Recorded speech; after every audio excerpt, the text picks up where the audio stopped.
Dr. Eric Kelly III and a host of phenomenal speakers from all around the globe for this 7-day virtual event that you don't want to miss. The mission of the Black Business Expo is to raise scholarship money from kids all the way from high school all the way from college. The Black Business Olympics is one of the largest Black business showcases in the world. It is an opportunity for businesses and companies to showcase their businesses globally. We are going to be giving away laptops up to $5,000 away to students. Again, I'm Olivia Appleberry, the founder of 2 Cents Finance and one of the speakers for the expo. I am so excited to see you there. For more info, go to www.blackbusinessexpousa.com or call 919-308-9090 and hope to see you there. I am Black Business. From the moment I wake until the time I sleep. Yes, I am Black Business. I am Black Business. Tell me, are you Black Business? I am Black Business. Do you support Black businesses? Listen, I support Black business because I am Black Business. Black Business Expo, one of the largest business showcases in the history of Black business in the world. The world! Sign up today at www.blackbusinessexpousa.com or call 919-308-9090. I am Black Business. I am Black Business. From the moment I wake until the time I sleep, I am Black Business. I am Black Business. Are you Black Business? I am Black Business. Do you support Black businesses? I support Black business because I am Black Business. Black Business Expo, one of the largest business showcases in the history of Black America in North Carolina. Join Dr. Eric Kelly III and a host of phenomenal speakers from all around the globe for this 7-day virtual event that you don't want to miss. The mission of the Black Business Expo is to raise scholarship money from kids all the way from high school all the way from college. The Black Business Olympics is one of the largest Black business showcases in the world. It is an opportunity for businesses and companies to showcase their businesses globally. We are going to be giving away laptops up to $5,000 away to students. Again, I'm Olivia Appleberry, the founder of 2 Cents Finance and one of the speakers for the expo. I am so excited to see you there. For more info, go to www.blackbusinessexpousa.com or call 919-308-9090 and hope to see you there. I am Black Business. From the moment I wake until the time I sleep. Yes, I am Black Business. I am Black Business. Tell me, are you Black Business? I am Black Business. Do you support Black businesses?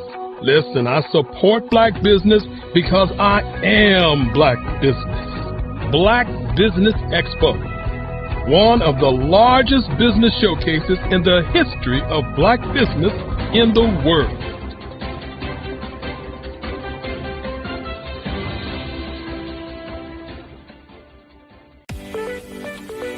You are in the right place at the right time.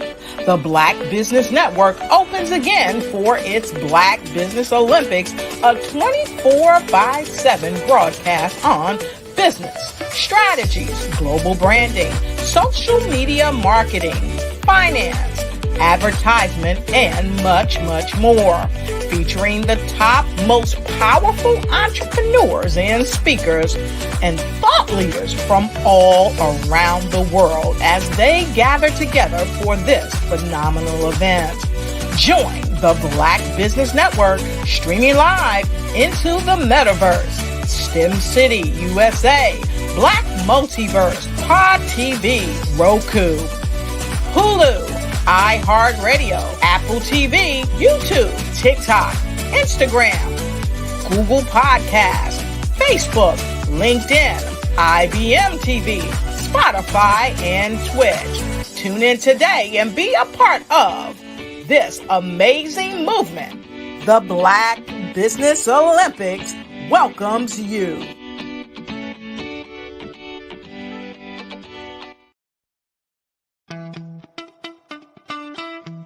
How many times have you been asked to help someone you didn't even know, a student, a business entrepreneur, or did you ever even ask, where did they end up?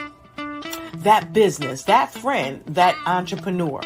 Well, just maybe they ended up in a gang, bankrupt, homeless, or worse, dead. Maybe they turned to crime, drugs, and alcohol. Did you ever wonder? Did you destroy their dream, or was your life always so easy? At the Black Business Olympics, we started a movement to help students complete. Give them hope and foster success. Help them to leave their dreams of providing laptops, computers, and up to $5,000 in scholarship funds. Today, we ask you to help a student, a business owner, or an entrepreneur to realize their dream by sponsoring them, supporting them, and buying from them. Consider this.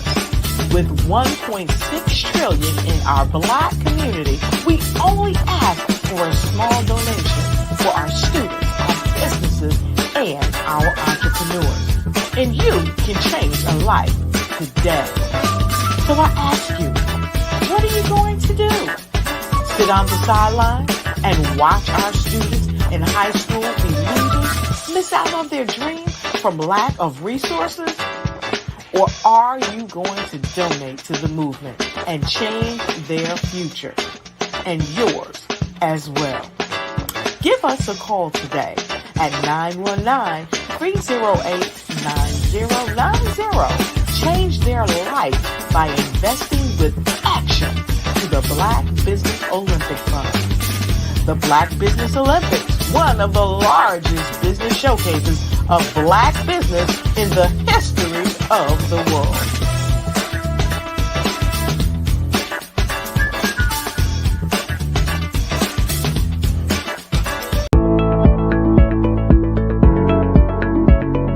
Prepare for what's coming and dominate in economic winter. Stand strong and thrive by showcasing your great products and services globally through the Black Business Network and Black Business Olympics. The Black Business Network has showcased over 2,000 companies with over $7 billion in sales each year. Over 10 million attendees have viewed the rebroadcast each month.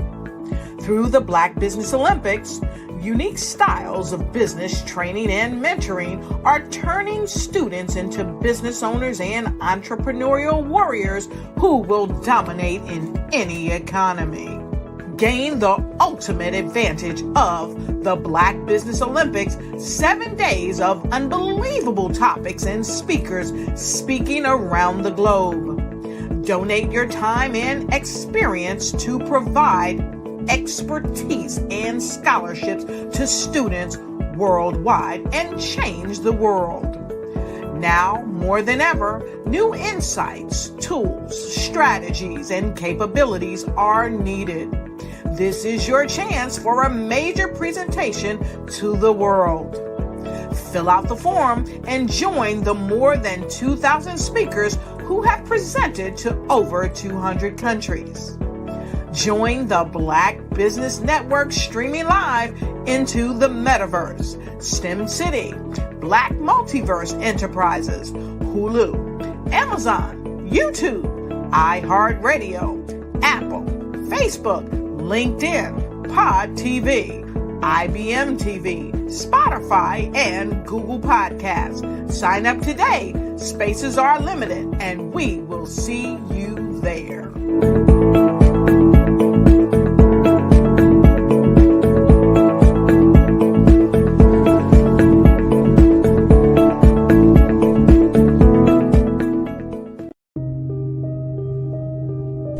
The Black Business Expo is changing my life.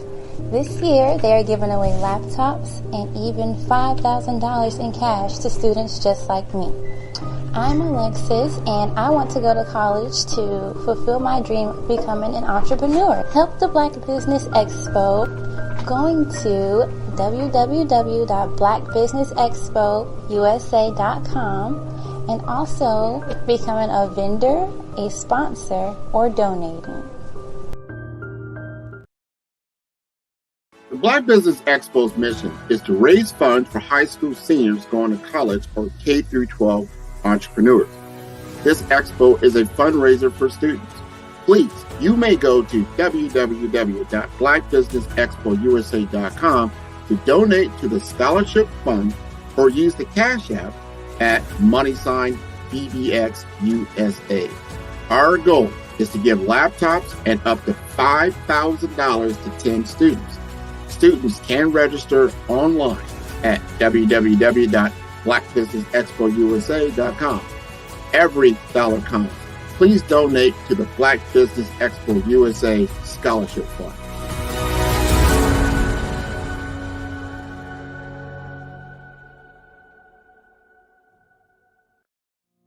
Did you know that approximately 333.34 million businesses exist today, according to a report from 2021?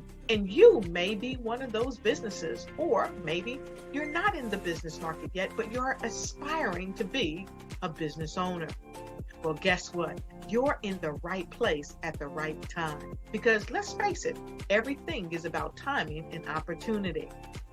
Hi, my name is Dr. Lotus Richey, and I'm the CEO and founder of the Lotus Richey Coaching and Consulting LLC, along with the Lotus Richey Ignite Show. 15 minutes of success with Dr. Lotus Richey, as well as books to boom your business and bring who you are. And today, I want to bring this amazing message to you about the Black Business Network and the Black Business Olympics. See, the Black Business Network and the Black Business Olympics is designed to help people just like you, that's right, that look like me, to take their business to the next level. Not just in your front yard or your backyard, but globally. The Black Business Network and Black Business Olympics is designed not to just help you survive, but to help you thrive. So join us today as we come together with businesses all around the world to support our students, our children, our young teens, our young entrepreneurs. What we do is we come together to help raise funds for students who are aspiring to be business entrepreneurs, who are aspiring and who are thriving in college. We endow them with a wonderful opportunity to gain scholarship of either a laptop or several thousands of dollars. And we invite you to help be a contributor to this amazing opportunity to help someone that looks just like you. So join us today at our website and let us connect with you and help you ignite and take flight in every area of your life on the Black Business Network and the Black Business Olympics. I'll see you on the other side.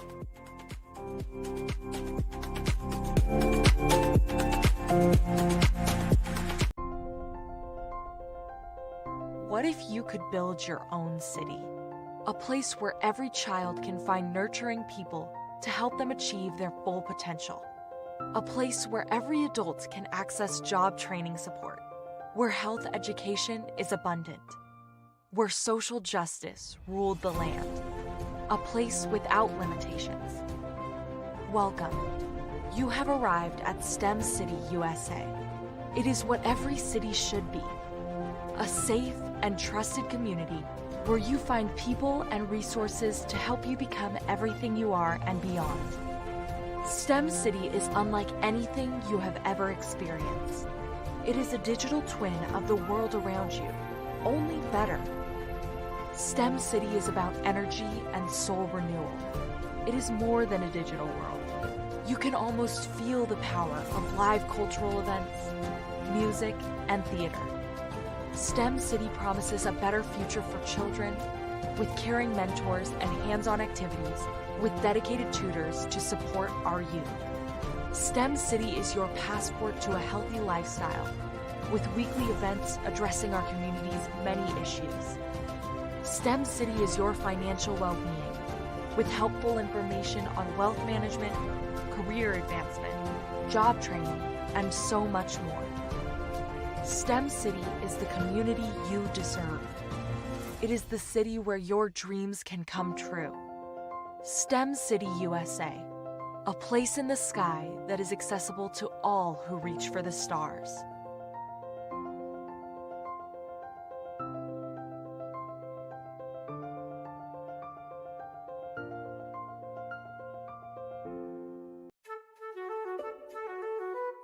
This is Dr. Arnold T. Petsworth. He's the owner of Petsworth Vet World, a veterinary clinic in Hopton, Connecticut. His patients include dog, cat, frog, fish, Goldie, dog, and this alpaca. Due to doctor-patient confidentiality, we can't tell you their names. Business at Vet World was steady, and then quarantine hit. Neighbors brought new four-legged friends into their homes. Bunnies.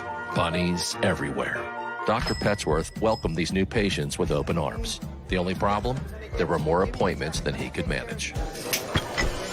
That's when Dr. Petsworth turned to his American Express business card, which offers spending potential that's built for his changing business needs. He decided to hire a new assistant, Julio, and with spending power built for business purchases, he used his card to furnish a new exam room. Together, Dr. Petsworth, Julio, and American Express Business made sure all the pets of Hopton got the love and care they deserve. And everyone was happy. Get the card built for business by American Express. I was born in a little village on the island of Haiti. Many deadly diseases pounded me. It is as if they were on a mission to end my existence on this earth. I refused to give up. In 1983, I left Haiti and came to the United States of America. And I came with $5, 2 shirts. I didn't speak any English. I came to Atlanta. I got a job. I was a doorman. I was a doorman with a dream. What I used to do, I used to come on stage. I'd rehearse this moment that I'm standing in front of you. That's the power of a dream. Maybe today is the day you begin acting as if you already have it. And then step out with full force. Take a risk. No condition is permanent. Don't let your situation distract you. You are chosen. You are called. You are born for a purpose in this life.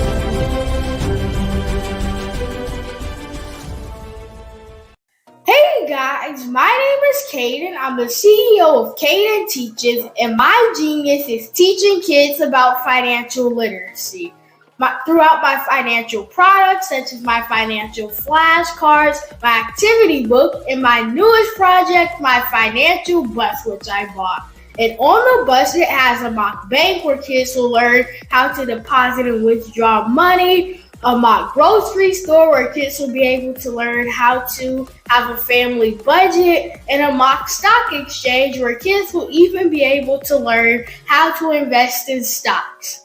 Now, I decided to start teaching kids about financial literacy because I find that most kids graduate high school without even knowing the basics about financial literacy. And I feel if I were to teach kids about financial literacy, that I would be able to help kids tap into their genius. And I actually learned about financial literacy to my dad because I would go to business meetings with him and I would always see that they were talking about financial literacy. And at that point, I didn't understand what financial literacy was. So I took it upon myself to learn about financial literacy and teach it to kids in a way that they could understand. But I want you guys to help me help kids tap into their genius by going to my website, cadenteaches.com, and you can sew into me in my financial bust by going to my GoFundMe link. And remember, if Caden can, you can too, because genius is common.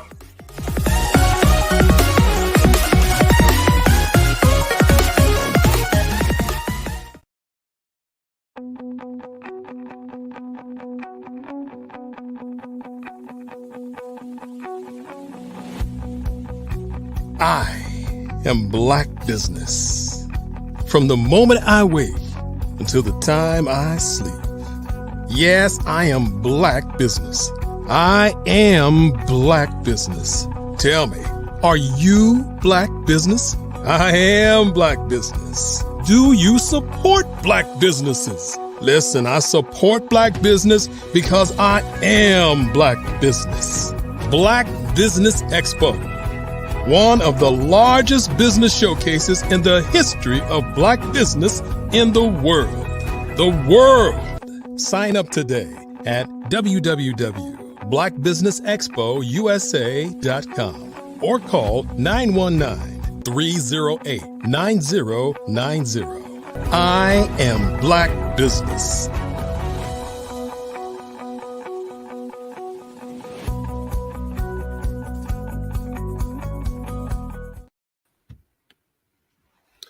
Good morning, business owners, entrepreneurs, thought leaders, and corporations. Welcome to the Black Business Network. My name is Sidney Wormsby. I am the founder and CEO of Strategic Solutions and Huertas e Decus. Huertas e Decus means excellence and distinction in Latin. And we are a business growth and improvement firm that helps small and mid-sized businesses grow their revenues and profits. I'm your business moderator for this morning on the Black Business Network. The Black Business Network is a 24-hour business network showcasing Black businesses, business owners, entrepreneurs, and thought leaders worldwide. We have speakers from North Carolina, from London, from Singapore, Africa, Japan, and cities all over the United States. The Black Business Network is a global community sharing its business knowledge to empower, to inspire, to educate businesses about business. This morning, we have an exciting lineup for you, being kicked off by Miss Shelley Jeffcoat, more fondly known as Mrs. Pie. She is an employer brand and employee value proposition leader. She's a CEO and founder of LCM Group, an award-winning culture builder, an advocate for teen women and veterans. She's a mentor, an author, and has her own podcast, A Slice of Pie with Mrs. Pie. Ms. Jeffcoat is an executive industry leader and CEO, as I said before, of LCM Group, with over 30 years of experience in multiple functions. She has achieved remarkable success as an employer brand leader, including winning 19, I'll repeat that, winning 19 employee culture awards through 2021 through 2023. She's an influencer behind Mrs. Pie and a key figure in the Parade Deck military influencer community of over 6.5 million subscribers. Her company, LCM Group, delivers global brand workshops, and Shelley is sought after keynote speaker on purpose, branding, and entrepreneurship. I present to you Miss Shelley Jeffcoat. Wow, thank you for that. Good morning. Oh, thank you for participating with us and sharing all of your knowledge and experience with the audience that's out there. So I know you have a wealth of knowledge and a wealth of information that you want to share. I'm going to get out of your way, let you do your thing. And remember, genius is common. I'll see you on the other side.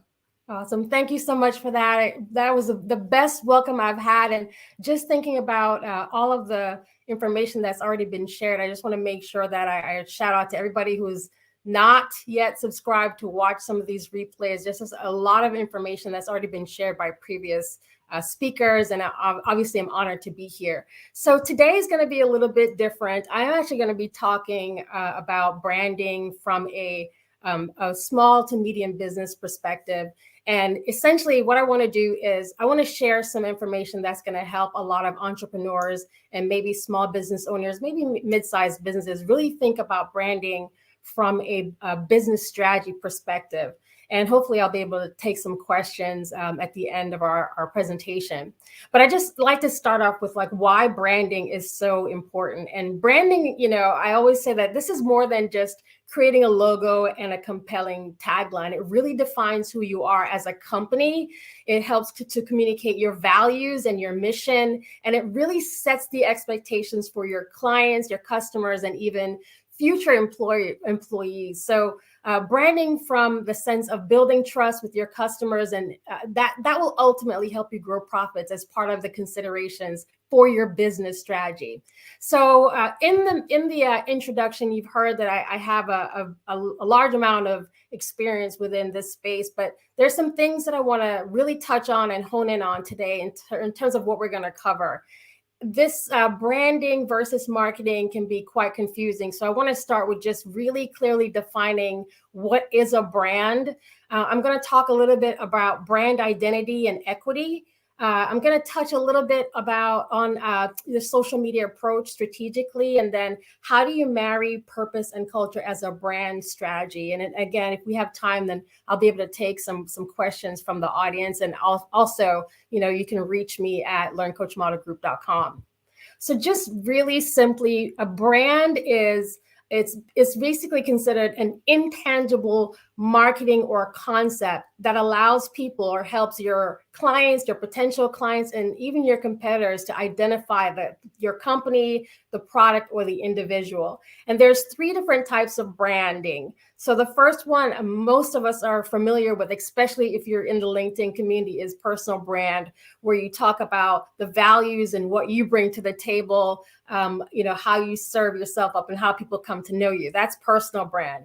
Employer brand is essentially an organization and the way it identifies itself, how it communicates to candidates and also to employees about, their approach as an employer. And then a business brand is what a lot of us are very familiar with, where we talk about the mission and the company, the service it provides. But the brand is, honestly, the most important and valuable asset that a company can have. So some examples of brands, some of the top most recognizable brands includes Apple. So if I say these brands, immediately you'd have an image that comes to mind, or tagline that comes to mind. So recognizable brands like Apple and Google and Amazon and Microsoft, for example, immediately they have the brand equity that helps you understand what is the value of that brand, what's the service that they offer. So as you're thinking as an entrepreneur about how you're building a strategy around your brand, it's really important to start with the values that you're providing and, what do you want your clients to come to know you for? And then you shift to what a lot of people do is, they build out a website and then they're trying to figure out how they become known and how do people find you. You actually have to start backwards and really identify what are the core values that your company offers. What do you want to be known for as that business? Again, whether you're an entrepreneur, small, medium, or a large company. And then you start looking at all of the digital spaces. So 3 places where you'd consider using your brand. The first one is kind of obvious, is mainly as a differentiator. So when a company or business needs to set themselves apart from others who provide, basically similar services in the marketplace, you need to have a brand that's established and it needs to be consistent in the messaging. So take, for example, you have, 2 hair salons on the same street or in the same business park. You need to be able to differentiate yourself between company A and company B. So having a really strong brand strategy will help you do that.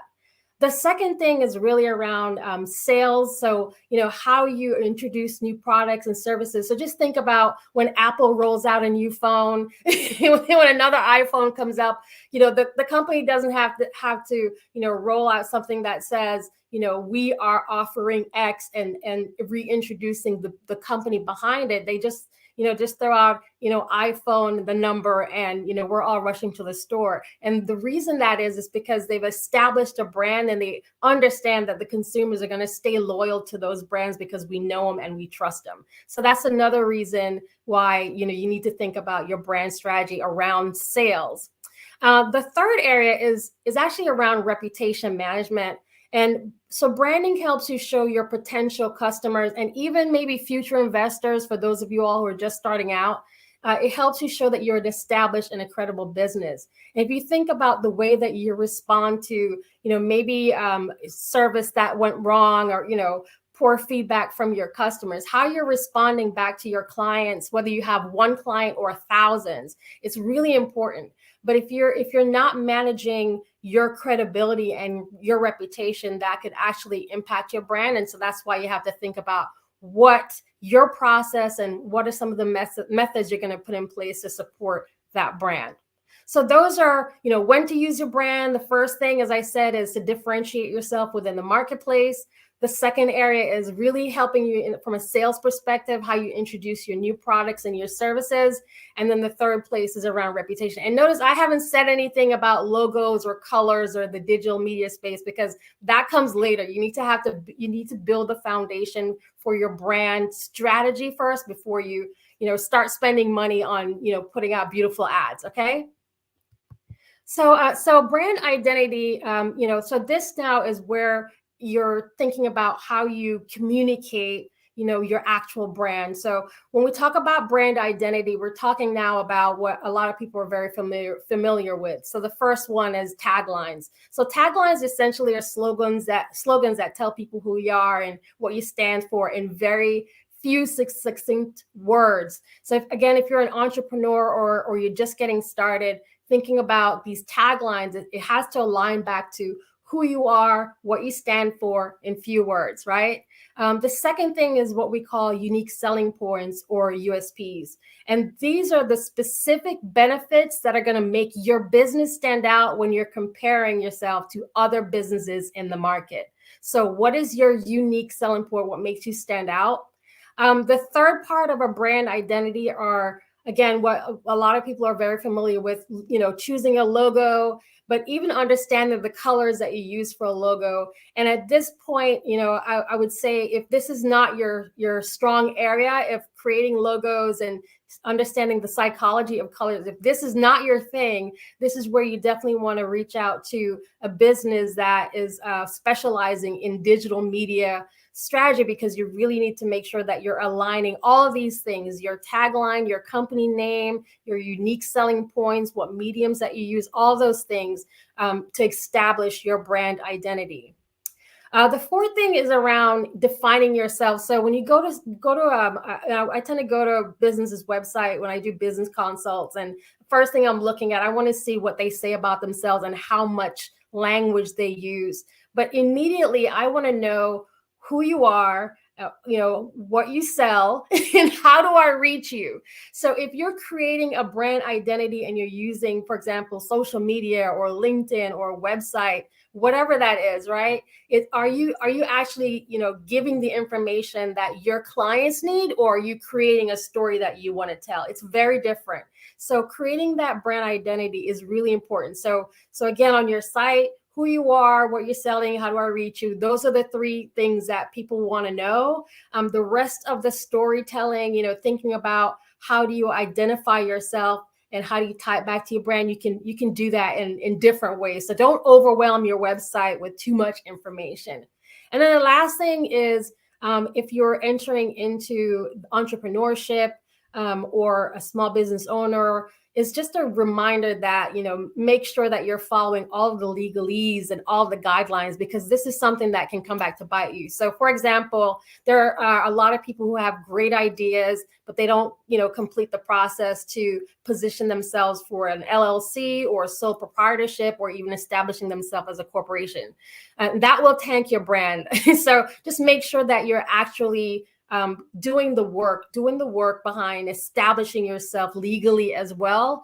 And that, again, that is a part of your brand identity. So just to repeat those areas: brand identity, it's around your taglines, what makes you unique, the digital media space, so the logos and the color psychology, being very prescriptive about the information you're putting on your website, doing it from your client's perspective, not just you telling a story. And then just remember that you really need to, follow the legalese, right? And make sure that you have, whether, again, your LLC or sole proprietorship or corporation, make sure that you have all of those things buttoned up and covered.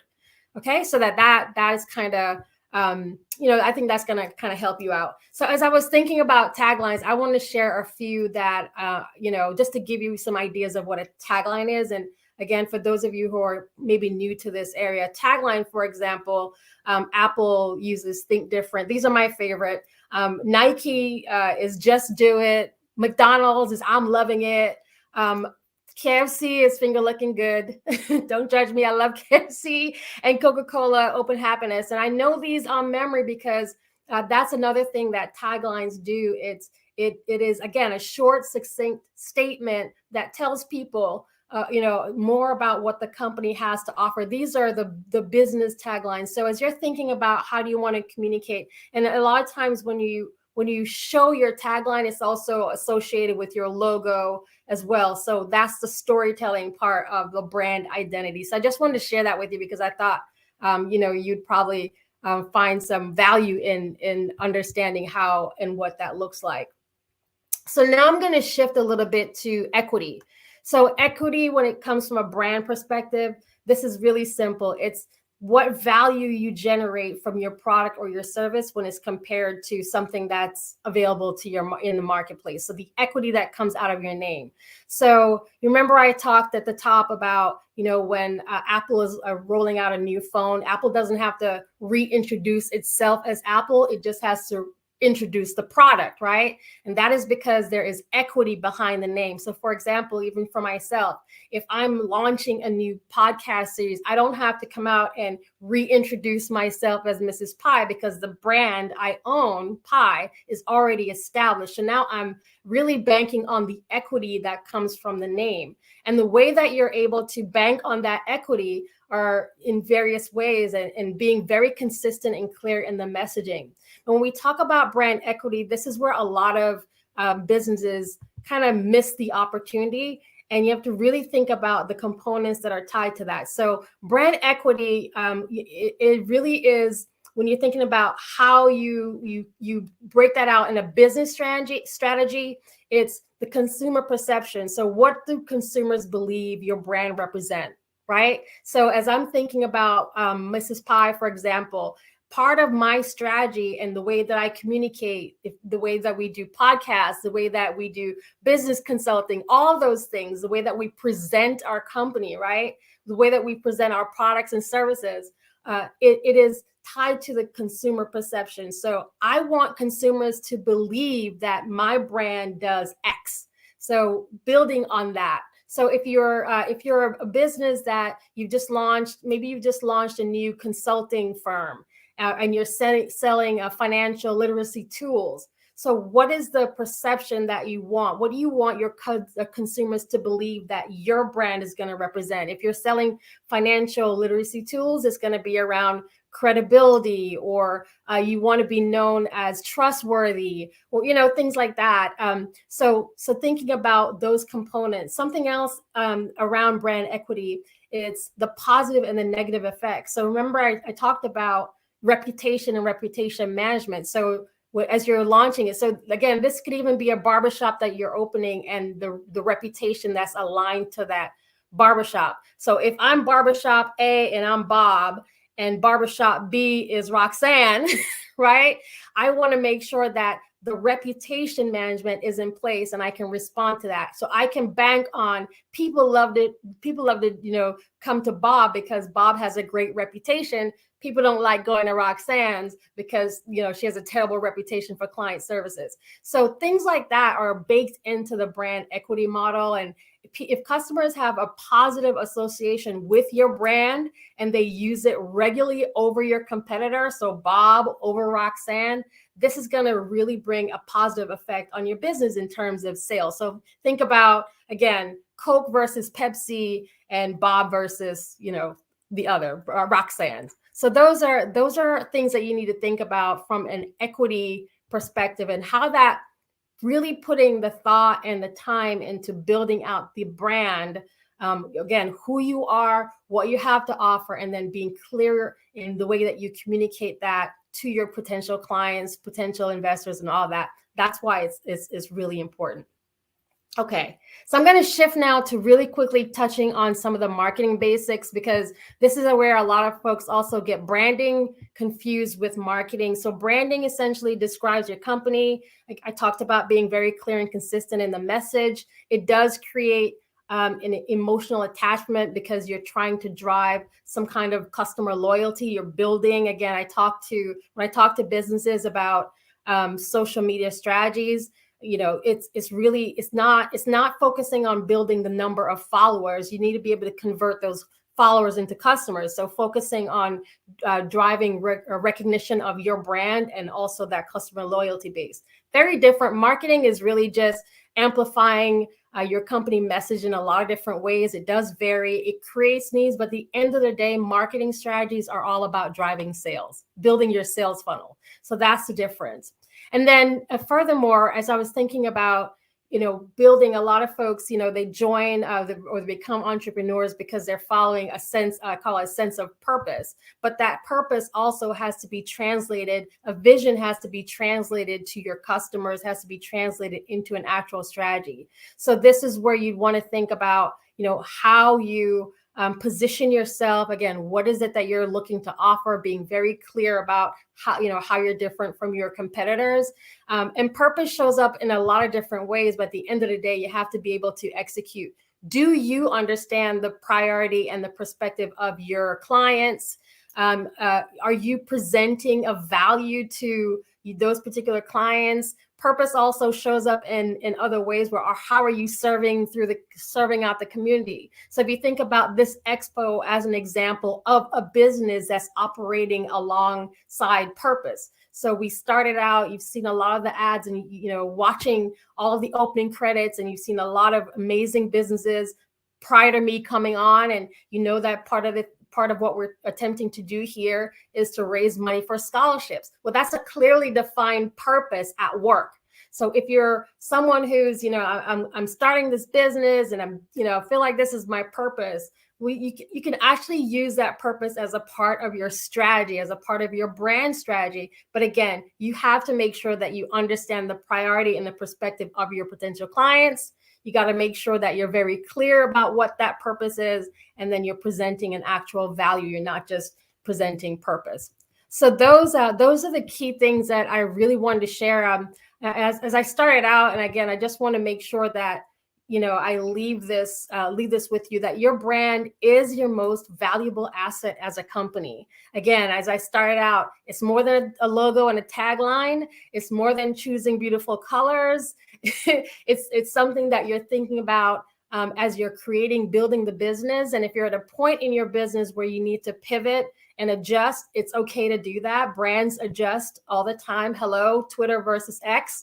So brands adjust all the time. So you need to be able to make that move or be flexible when you need to in terms of responding to what your market needs determine. Your brand defines who you are as a company. It should clearly communicate your values and your mission. It should set the expectations for your customers and maybe future employees if that's where you're going, and also building trust with your customers and growing profits, right? Because we are in the business as a business to make money, right? So those are the considerations that I wanted to share, and I'm going to pause to see if there are any questions that might have come into the room by any chance.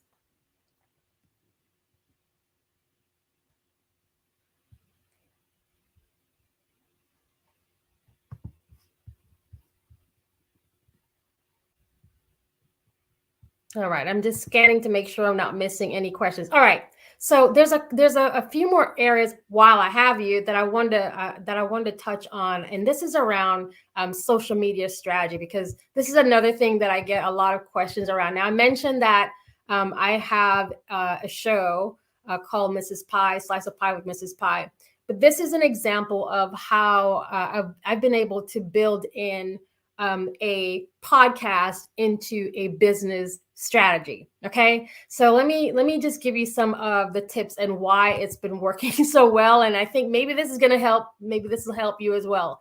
So Pie is a brand that I own, proud, inspired, empowered. Okay. And so one of the things that we wanted to do with LCM Group is create a way for us to have an open dialogue and communication with the community. So we have shows that go live on Tuesdays where we interview business owners, and we have shows that are live on Thursdays for a totally different audience.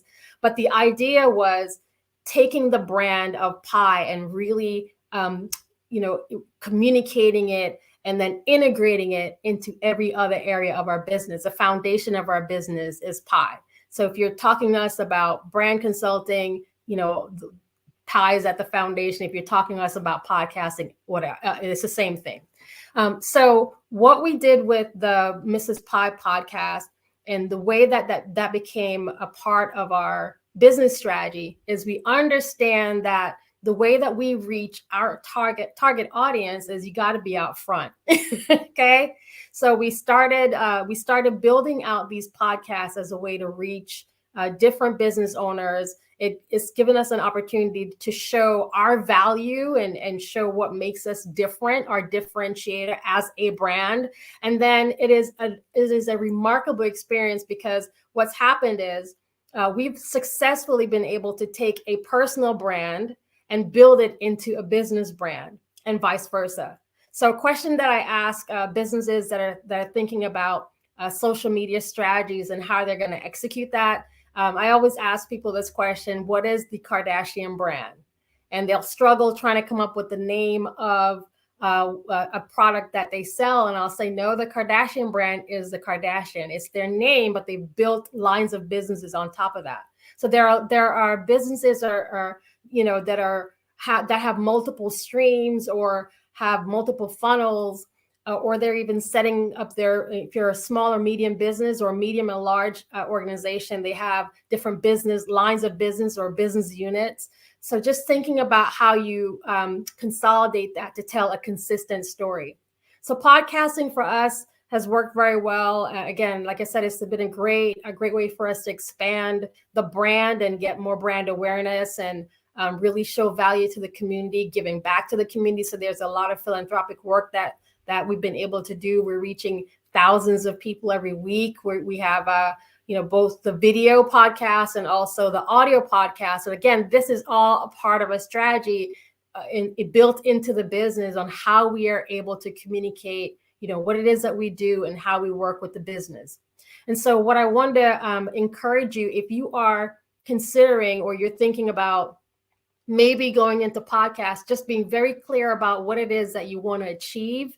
So for example, if you're a business and you're selling, and I'm just using financial literacy because it's top of mind right now, but if that's the tool, the product that you're selling, and you're thinking, I want to start a podcast, always ask yourself why. Why are you doing this? And how? What's the ROI? What's the return on investment? Because there's time and there's money involved in it. So what's the return on investment for my business if I start this podcast? Podcast takes, it is time consuming, and it takes a lot of time before you start creating or adding followers. And followers are great until or unless they become customers. And that's just from the business perspective. So just being mindful that if you're thinking about creating a podcast, making sure that it is actually aligned to a business strategy. You're not just creating a podcast. There are a lot of existing podcasts that look for keynote speakers or look for thought leaders. Obviously, this network being one of them. So highly encourage you to come on the Black Business Expo USA.com and find out more. But this is just something else that I wanted to share in terms of social media. Another thing with social media that's more of a cautionary tale is being very careful, because this is where you also need to manage your reputation. So one of the things that we do with our clients or with our consultations is the first thing is we ask people to Google and we do a scrub. There's a lot of things that are on social media that can negatively impact your brand. You don't have to like and share everything that you see on social media. And you have to think about the positioning of your business. If you're a business owner, or even if you're an executive within the business, or you have a team within that business, just remember that everything that you say on social media remains on social media. The information is always there. So just be mindful about what you're communicating on social media as a business. Again, especially entrepreneurs, what are you communicating on social media, and how that will positively or negatively impact your business, your bottom line, and then just being very creative or just being very cautious about, how you're representing your brand on your business. The last thing I want to share around business and social media is there are a lot of tools and mediums that are available. So there's still, Facebook still exists. Okay. So there are a lot of Facebook groups that still exist. I realize a lot of people shifted from Facebook, but there's a healthy community there. There are still millions of people using that medium. But if that's not the place for you, then, maybe thinking about Instagram and LinkedIn, absolutely, and TikTok and things of that nature. But, try not to be everywhere all at the same time, and kind of focus on the mediums that work for you. If an audible version is the route for you, and you prefer to not ever be on video, then thinking about a medium that satisfies that.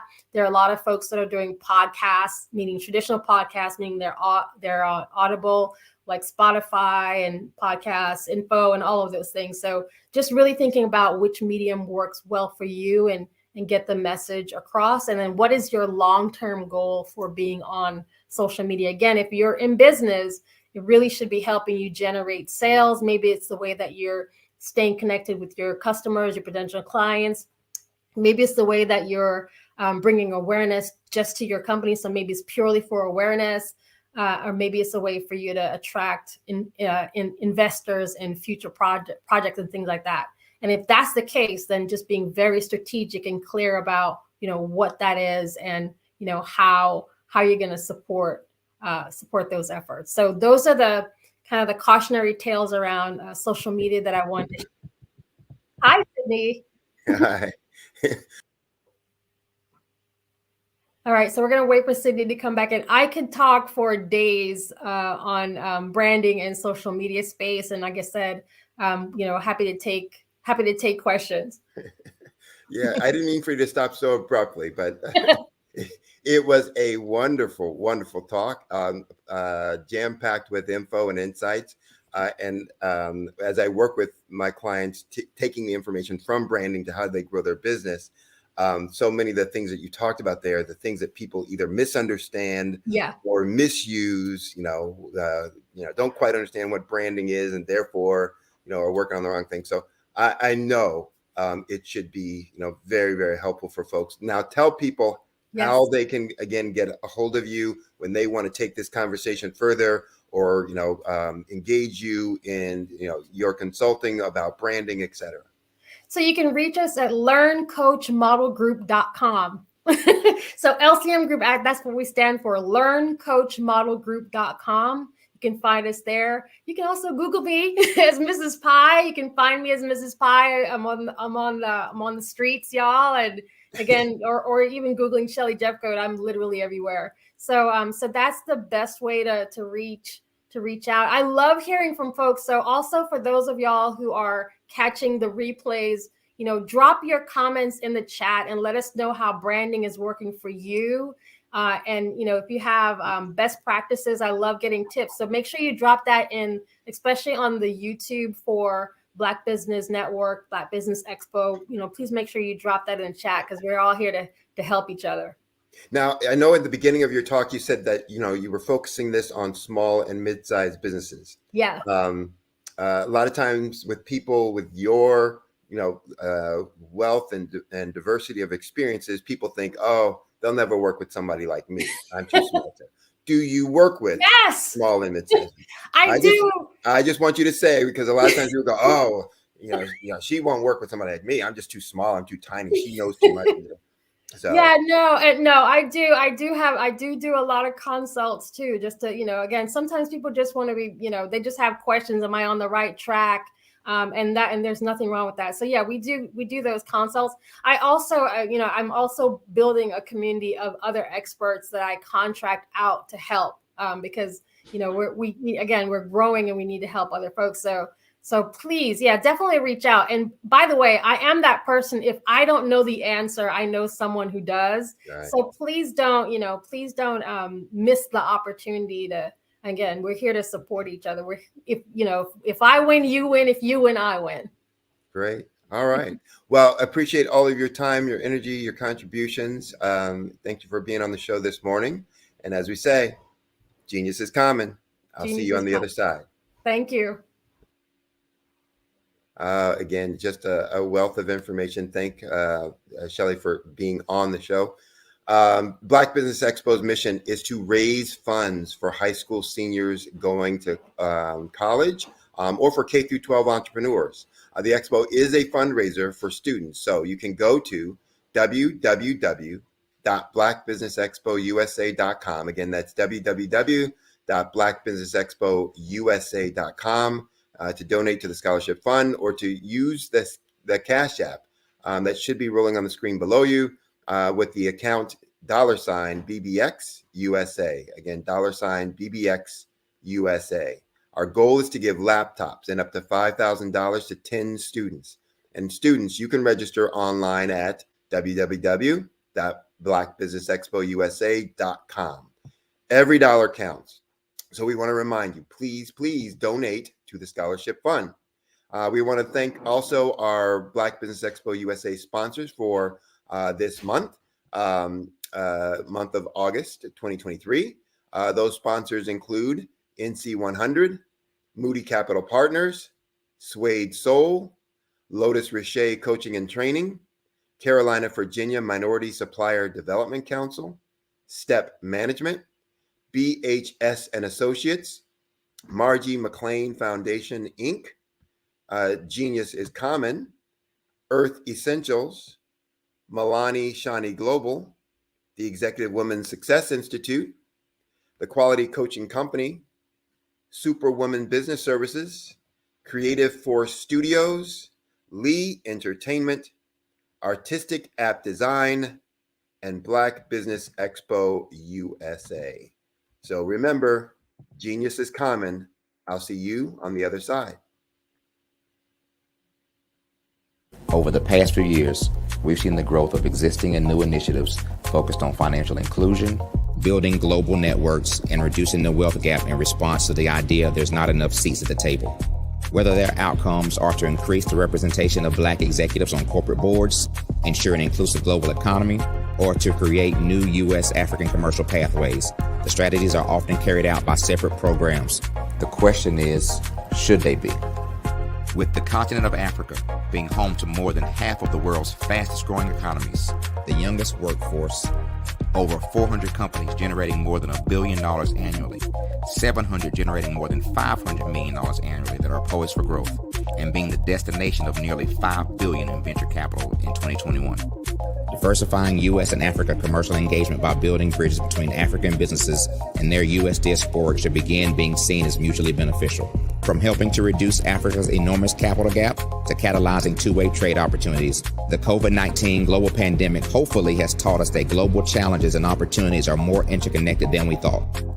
During the pandemic, African companies like Unicorn Flutterwave, insurance provider Reliance Health, ride-hailing app Yasir, and 54 Gene, the continent's first bank of DNA, on people of African descent prove that when African companies have access to networks, capital, and information, they grow big, grow fast, and create solutions that are valuable to the world. This is why Be Direct was created. We are the first U.S.-based but African-centric board preparedness and board search company designed to connect U.S. Black talent and corporations to African businesses. Unique and fundamental to Be Direct's success is our process of helping board candidates adapt their experience and networks to an African context before they're connected to high-growth companies that are looking to locally and globally scale. From our focus groups with African business execs and government leaders, we don't ignore the sentiment that business is easy, but people are hard. Having a pool of board candidates with hard-to-access networks and extensive experience across the business life cycle, including successfully raising capital, is table stakes for an initiative like this. So yes, we have that. But corporate or entrepreneurial success in the U.S. does not guarantee success in Africa. Developed alongside industry partners on the continent, our training program, Be Direct Prep, is designed to transpose their experience to create cultural comfort, understanding, and a commitment to helping businesses in Africa scale. Our board governance sessions are African, continental, and country-specific, integrated with cultural awareness and dexterity training, masterclasses led by African industry execs, and mentoring and coaching from African continental-based facilitators. But even more unique to Be Direct Prep, we cap off our training program with an immersion trip to help candidates that have not been to Africa before see and feel Africa's complexity and opportunity from African soil. We all know traditional network-based board placement has historically left a lot of us out of ever really being in the paid board pipeline. Our strategy supports the work of many great organizations that are successfully filling seats at U.S. board tables by creating more tables for those that are still left on the sideline. It's time to start seeing the role and value of U.S. Black talent and businesses on the continent of Africa differently. Old perceptions and habits limit economic inclusion. Let's transition Black talent and the African businesses they will support from the periphery of the global economy to its core. Living in a global lockdown, we all know now how fast local and global economies can change, and see the value of having businesses that hire, strengthen local value chains, and even grow globally. Status quo in any form holds back progress. We must democratize U.S.-Africa commercial engagement by socially and economically connecting cultures that have long been disconnected. It's time for Africa's U.S. diaspora to redefine their global value by helping African businesses scale continentally and globally.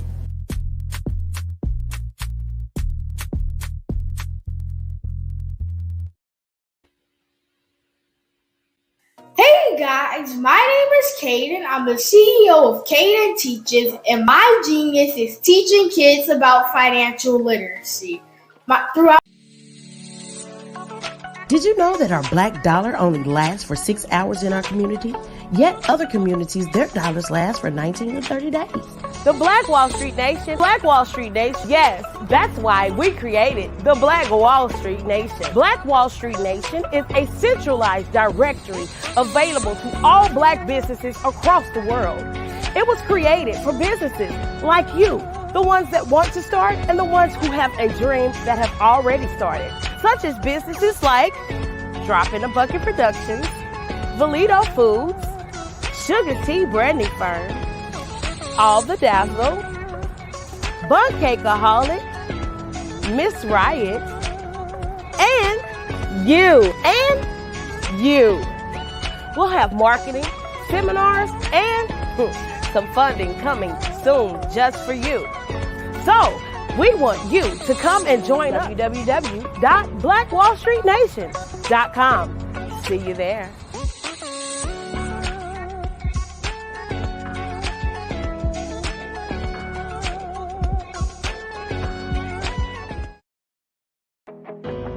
I am Black Business. From the moment I wake until the time I sleep, I am Black Business. I am Black Business. Are you Black Business? I am Black Business. Do you support Black businesses? I support Black business because I am Black Business. Black Business Expo, one of the largest business showcases in the history of Black business in the world.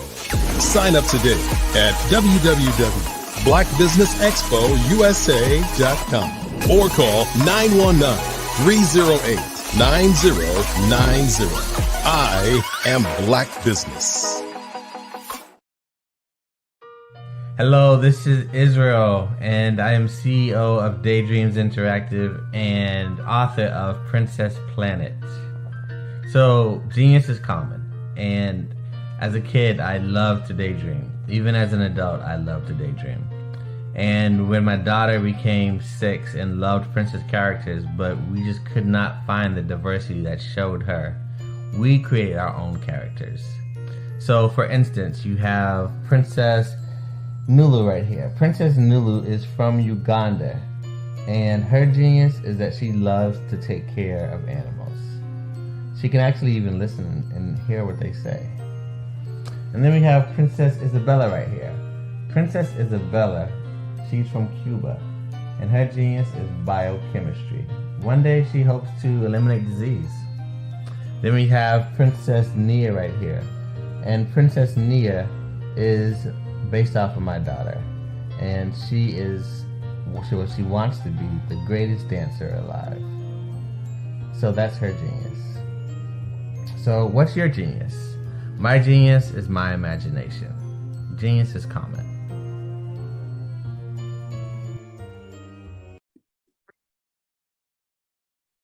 Hello, I'm Dr. Madeline Ann Lewis, President and CEO of the Executive Women's Success Institute. And my genius is helping women accelerate the path to success. You know, I was blessed to have strong women in my life who encouraged, motivated, and pushed me to do my best and to never even think about giving up on my dreams. So I say to women, we must show up to rise up. We have talents and potential, but who will see them if we don't speak up and get noticed? I know that women are a tremendous resource on this planet, and there is nothing more fulfilling than helping a woman tap into her full potential. I do this because I want to be a part of helping as many women as I can to show up, to rise up. I do this because genius is common.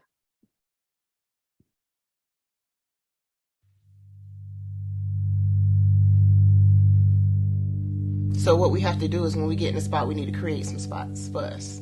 That's the main thing. We need to be able to be in a position where we're able to create those spots for us. For me, being an entrepreneur, I'm not just going to get a business and then leave you sitting high and dry. If you ask me some questions about entrepreneurship, I'm going to give you as much as I received. I've seen people who made it, and then when you ask them, it's like, okay, now you have to pay me for the information, the same information I got for free. We probably in totally different cities. There's no way that we're going to bump heads or anything. We're not competing. Bring me up with you. And so I just think that whatever education that I have, then I need to be able to give that to my own as well. So create the spots. You can create the spots when you get there.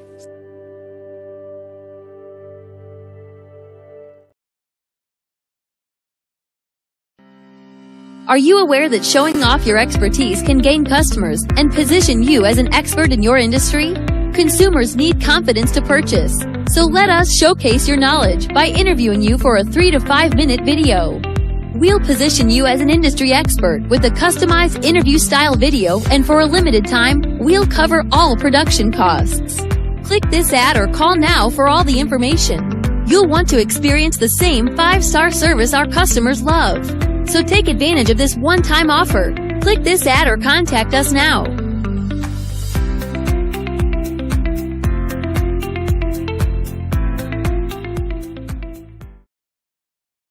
Phenomenal Tanya T. Wise, who is here from the great state of Maryland. Tanya, welcome and thank you for being with us today. Can you indulge our audience a little bit and tell them just a little bit more about who you are and what it is that you do? Well, I love being able to talk to people and have a magnetic attitude, being able to just show them. So I always like to say, level up is Coach at Tanya T.Y. is here. So can you tell our audience, just give them a teaser about what your presentation will be about? So my philosophy is that we should all be living our dream life. So tomorrow I'm going to talk about how you start living your dream life. What are some of the things that you thought about in your childhood that you just kind of let go and dormant? Wow. And I want to reignite that and just give you some pointers and some tips, some tools, some strategies to be able to start living your best life now. And guess what, Rhonda? And leave it inheritance for your legacy. Oh my goodness. Okay, I know that's resonating with a lot of people. I've heard that you have a dynamic coaching program. Can you tell us a little bit more about that? Absolutely. So our coaching program help people that have the lack of time, that lack strategies, and lack the confidence to go after their dream life. So we help them implement tools, we help them implement strategies, as well as give them resources so that they can live their best life now and leave that inheritance. Wow. Oh, I love that. I love the leave the inheritance part. Listen, you are dropping some major nuggets, and I know a lot of what you're saying is resonating with a lot of people, but I think we're all curious. How did you even make this transition into the speaking and coaching arena? What's the story behind this? So I started out in finance, and I realized that a lot of people don't necessarily go after their dream life because of the lack of finances or the education behind finances. But it wasn't until I lost my firstborn, my only son, that life changed for me. And where I was going after it all, living the corporate life, hit my 6-figure income and living in my dream house with my dream man, driving my dream car. I nearly lost it all when I lost my son. And so I realized it only takes one financial catastrophe that can change your entire life. That's what made me start All New Beginnings. Because no matter what's going on in life, there's a new beginning. And because of that, we develop a program called Wise Minded. My little slogan is, don't just dream it, let's live it. If they want to connect with you or work with you, what is the best ways for them to be able to do that? Well, for my social media guru, you can connect with me on every single social media platform as Tanya T. Wise. Did you know women represent just 3% of Fortune 500 CEOs and less than 15% of corporate executives at top companies worldwide? Have you wondered what the secrets are to getting into the top ranks, whether in the private or public sector? Do you want to figure out how to stop being held back in your career or passed over for promotion? Then you're in the right place. Hi, I'm Dr. Madeline Ann Lewis, President and CEO of the Executive Women's Success Institute. I have decades of experience in the military, the federal government, and corporate America. And my mission is to help women succeed and tap into their full potential. I want to reach 1 million+ women around the world to become the leaders they are meant to be. So if you want to move into a management or executive level position, or maybe you are a female veteran transitioning out of the military into business entrepreneurship, then reach out to the Executive Women's Success Institute at 301-693-3284. Let us get you on the fast track to success.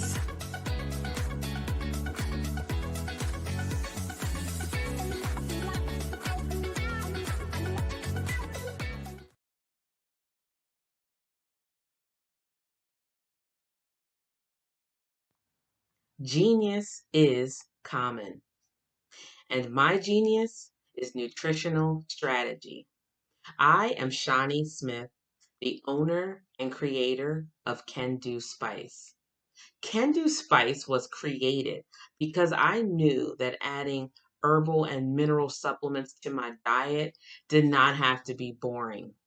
In fact, because I'm a food enthusiast, I knew I could create something flavorful and explosive that also had the benefit of adding herbal supplements such as sea moss, bladderwrack, burdock root, and black seed, just to name a few. I invite you to take this journey with me where we come together and take control of our nutritional health. It is my way of sharing my genius, the gift of flavor and the healing power of herbs to the world. What is your genius?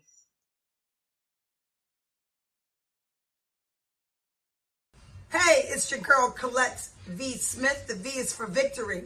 My mama would tell you the V is for Veronica, but it's Colette V. Smith, the NFL's first African-American woman to coach in the history of the National Football League, by way of being the first female in 2017 to coach in New York Jets franchise history. Today, I'm the founder of Believe in You Incorporated.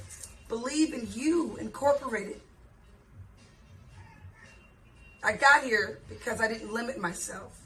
I started thinking freely, living life freely.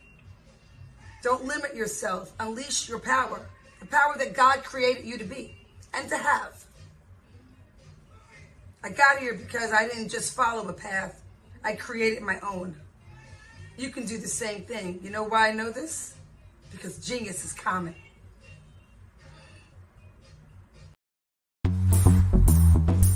Attention all entrepreneurs and companies. Are you looking for reliable and efficient virtual assistants and back office support to help you manage your business tasks? Look no further than Superwoman Business Services.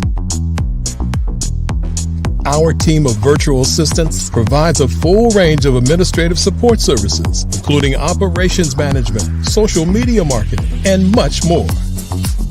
We also offer website design services to help you create a professional online presence that reflects your unique brand. In addition to administrative support and website design, we offer business development and structuring services to help you grow your business and achieve your goals. We'll work closely with you to identify areas of improvement and develop a customized plan to help you reach your full potential. At Superwoman Business Services, we understand that running a business can be overwhelming and time-consuming. That's why we're here to help you fly high and achieve success. Our virtual assistants are highly skilled, experienced, and dedicated to providing you with the support you need to thrive.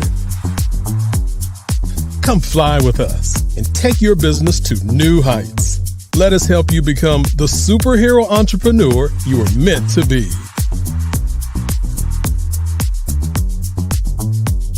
Contact Superwoman Business Services today to learn more about our back office support services. Come fly with us and take your business to new heights.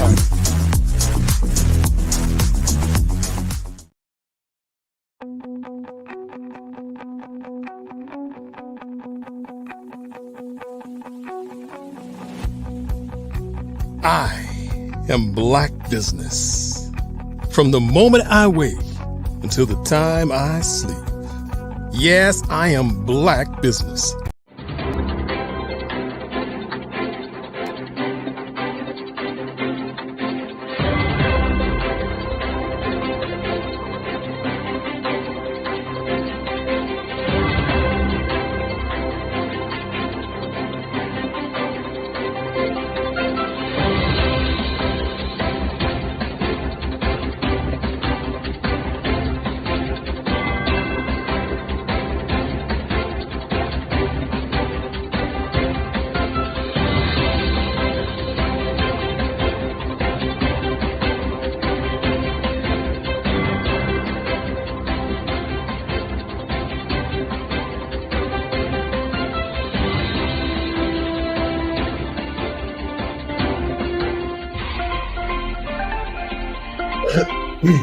Join Dr. Eric Kelly III and a host of phenomenal speakers from all around the globe for this 7-day virtual event that you don't want to miss. The mission of the Black Business Expo is to raise scholarship money from kids all the way from high school, all the way from college. The Black Business Olympics is one of the largest Black business showcases in the world. It is an opportunity for businesses and companies to showcase their businesses globally. We are going to be giving away laptops up to $5,000 away to students. Again, I'm Olivia Appleberry, the founder of 2 Cents Finance and one of the speakers for the expo. I am so excited to see you there. For more info, go to www.blackbusinessexpousa.com or call 919-308-9090 and hope to see you there. I am Black Business. From the moment I wake until the time I sleep. Yes, I am Black Business. I am Black Business. Tell me, are you Black Business? I am Black Business. Do you support Black businesses? Listen, I support Black business because I am Black Business. Black Business Expo, one of the largest business showcases in the history of Black business in the world. The world! Sign up today at www.blackbusinessexpousa.com or call 919-308-9090. I am Black Business. I am Black Business. From the moment I wake until the time I sleep, I am Black Business. I am Black Business. Are you Black Business? I am Black Business. Do you support Black businesses? I support Black business because I am Black business. Black Business Expo, one of the largest business showcases in the history of Black America in North Carolina. Join Dr. Eric Kelly III and a host of phenomenal speakers from all around the globe for this 7-day virtual event that you don't want to miss. The mission of the Black Business Expo is to raise scholarship money from kids all the way from high school, all the way from college. The Black Business Olympics is one of the largest Black business showcases in the world. It is an opportunity for businesses and companies to showcase their businesses globally. We are going to be giving away laptops up to $5,000 away to students. Again, I'm Olivia Appleberry, the founder of 2 Cents Finance and one of the speakers for the expo. I am so excited to see you there. For more info, go to www.blackbusinessexpousa.com or call 919-308-9090 and hope to see you there. I am Black Business. From the moment I wake until the time I sleep. Yes, I am Black Business. I am Black Business. Tell me, are you Black Business? I am Black Business. Do you support Black businesses? Listen, I support Black business because I am Black Business. Black Business Expo, one of the largest business showcases in the history of Black business in the world.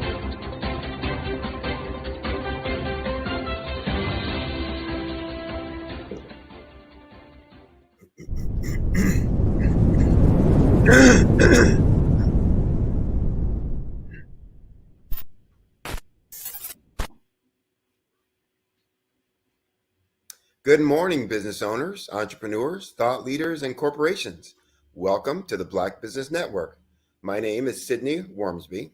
I am the CEO and founder of Strategic Solutions and Huertas e Decus. We are a business growth and improvement firm that helps small and mid-sized businesses grow their revenues and profits. I am your business moderator for this morning on the Black Business Network. And the Black Business Network is a 24-hour business network showcasing Black businesses, business owners, entrepreneurs, and thought leaders worldwide. We have speakers from North Carolina, London, Singapore, Africa, Japan, and cities all over the United States. The Black Business Network is a global community sharing its business knowledge to empower, inspire, and educate businesses about business. Our next speaker is Mr. Wade Randolph, who's the CEO of Randolph Unlimited. And over the last 18 years, he has worked throughout the nation, imparting invaluable wisdom to fellow business professionals. Whether the focus is on enhancing leadership capabilities, cultivating efficient teamwork, utilizing motivational strategies, or refining business communication, he serves as the motivating factor in providing business professionals with a wealth of best practices and strategic insights. These insights empower you and other business owners and business professionals not only to stay ahead, but to truly excel beyond your competition. Wade invites you to step into a realm where excellence thrives and mediocrity is left behind. I present to you Mr. Wade Randolph. Oh, you're on mute. Good morning. Good morning. Good morning. How are you? Great. You know, I tend to tell my clients I demand that my day go good. How about you? Well, I make my my day go good. It won't just listen to me. So, but I try to make it happen. So you got more power than me. You can make yours listen. Yeah, well, we will see about that. I always say there are three types of people in this world: people that watch things happen, people that wonder what happened, and Right. people that make things happen. So we're going to make something happen this morning. There you go. There you go. Well, I'm going to get out of your way and let Well, you talk we to were folks. going to do I was hoping that you would stay around and we'll do a fireside chat, or okay, and then we'll just give people insights and strategies, or Shelley, of what leadership is and how we can give them insights to take their job, their business, and personal life maybe to the next level. So if that's not you, that must be Shelley. Shelley, good morning. Good morning. And that is right up my alley. So I'm really looking forward to hearing more of what you have to say. And I definitely want to talk to you about your book. I want to dig into that a little bit more. So let's get started. Okay, it's all you. All right. So the first thing is, and I am doing my cheat notes because I was trying to figure out a better way to prepare for you, Wade. But again, this topic is kind of dear to our hearts. And as I was thinking about the book that you wrote, How to Lead During Times of Change, Challenge, and Chaos, this is perfect timing. I think a lot of us coming out of COVID, quite frankly, and the pandemic and all those things over the past 3 years, we really needed to, refine our skill sets when it comes from a leadership perspective. So I just wanted to know, just to get started, how do you get started in leadership training? Realistically, sometimes you have to be willing to move past your comfort zone. See, what keeps us a noose around our neck, what keeps us small and living a life that is less than what we deserve, is staying in our comfort zone.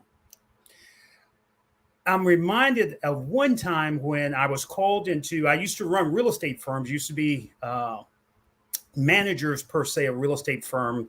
The last firm that I worked in, the owner called me in and said, look, we're going to make some changes. I said, good. He said, well, I want to talk with you. And I'm like, I'm busy now. I don't know about you, but if you've ever been in a job and you tell the owner you're busy, that doesn't go well. So he said, look, I really need to talk with you. We're going to make some changes, and I need to have you in my office about 3. Say 3:05 won't work. I was there at 2:30 just to ensure that I could meet with him. And he said, Mr. Randolph, you seem like a person here that knows how to approach the people, knows how to motivate them. But, our production is not the same. So we're going to let some people go. Wow. And I said, well, what does that mean for me? And he says, well, we are hoping that you would consider being the new manager. And I said, well, I appreciate that, but I'm not interested in being a manager because we've already have a manager. He said, let me tell you, we released the manager before this meeting.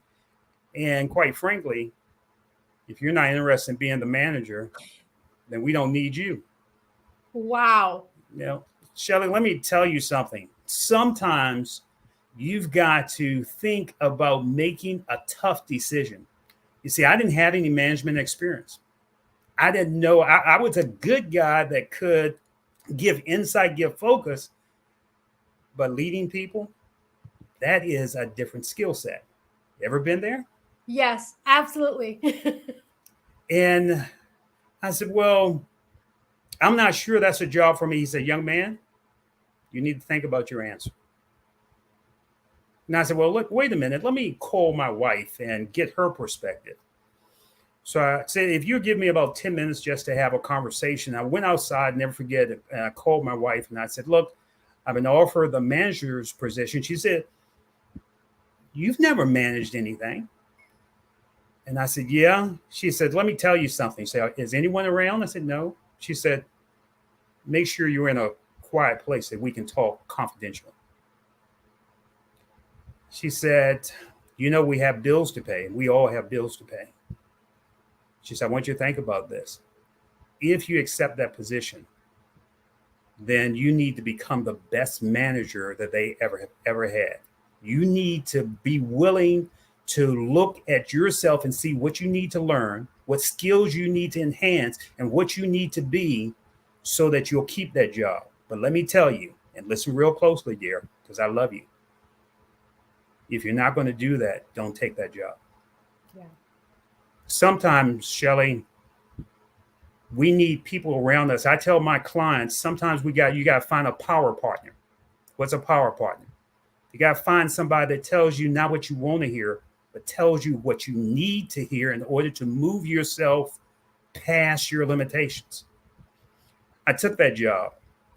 3 years later, I took that company to number 2 in the market before the owner sold it.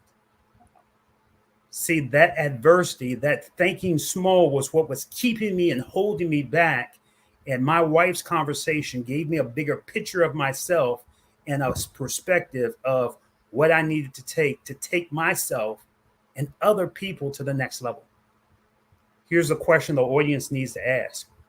What will they do to take themselves and the people that are waiting on them to share their gifts to the next level? Wow. There's so many nuggets, y'all. There are so many nuggets in what Wade just said. I'm literally pulling the web apart because my next question was going to be, I wanted to get your thoughts around how you define leadership. And it's already kind of clear to me. I think for the rest of us, you can kind of see the foundations of what that looks like. I love the fact that you talked about having that power partner, but can you touch a little bit more about how do you define leadership? Yeah, let's give the audience a real definition. Let's not. Yes. Let's throw away the fluff because there's too much fluff right now. People are saying, what is leadership? Because now, since the pandemic, leadership has changed. Yes. And if you're not willing to change, then you'll always be limited on what you can do, always be limited on the people you can affect, and always be limited in the life that you live. So let's give concrete information this morning. What is leadership? I heard a great definition that I've learned and I've adopted. John Quincy Adams, a man that's not known for much, was a president. Most people don't even know he was a president. But one thing that he said, if I can help a person to do more, to dream more, to accomplish more, I am a leader. So here's the question we have to ask. And I want the audience to step back and think for a moment. Who are you helping to accomplish more? Who are you helping to dream more? Who are you helping today to become more so when they look back, they know that they met somebody that brought something out of them instead of leaving them the same way that they met you in that same morning. If I can help somebody to dream more, to do more, to become more, then you are a leader. Wow. So as we're thinking about, and again, so the impact of the people around you, and even as you were growing up, who were some of the people who kind of shaped who you are today as a leader? Oh, that's a slippery slope, Shelley. Because we have leaders around us all the time. We just have to be willing to stop and learn from each other. Iron sharpens iron. Please write that down. Iron sharpens iron. Who are you sharpening and who has sharpened you? As I was coming up, I worked for a gentleman. I'm I'm outside of Richmond, Virginia. I worked for a gentleman named Sam Plush.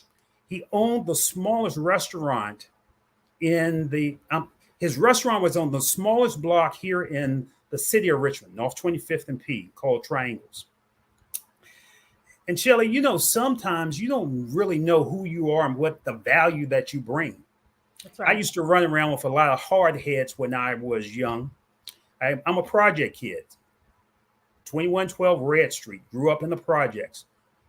They used to call it bucket of blood and shoot up alley, because you never know if you would make it the next day or the next month. So I didn't really have a future.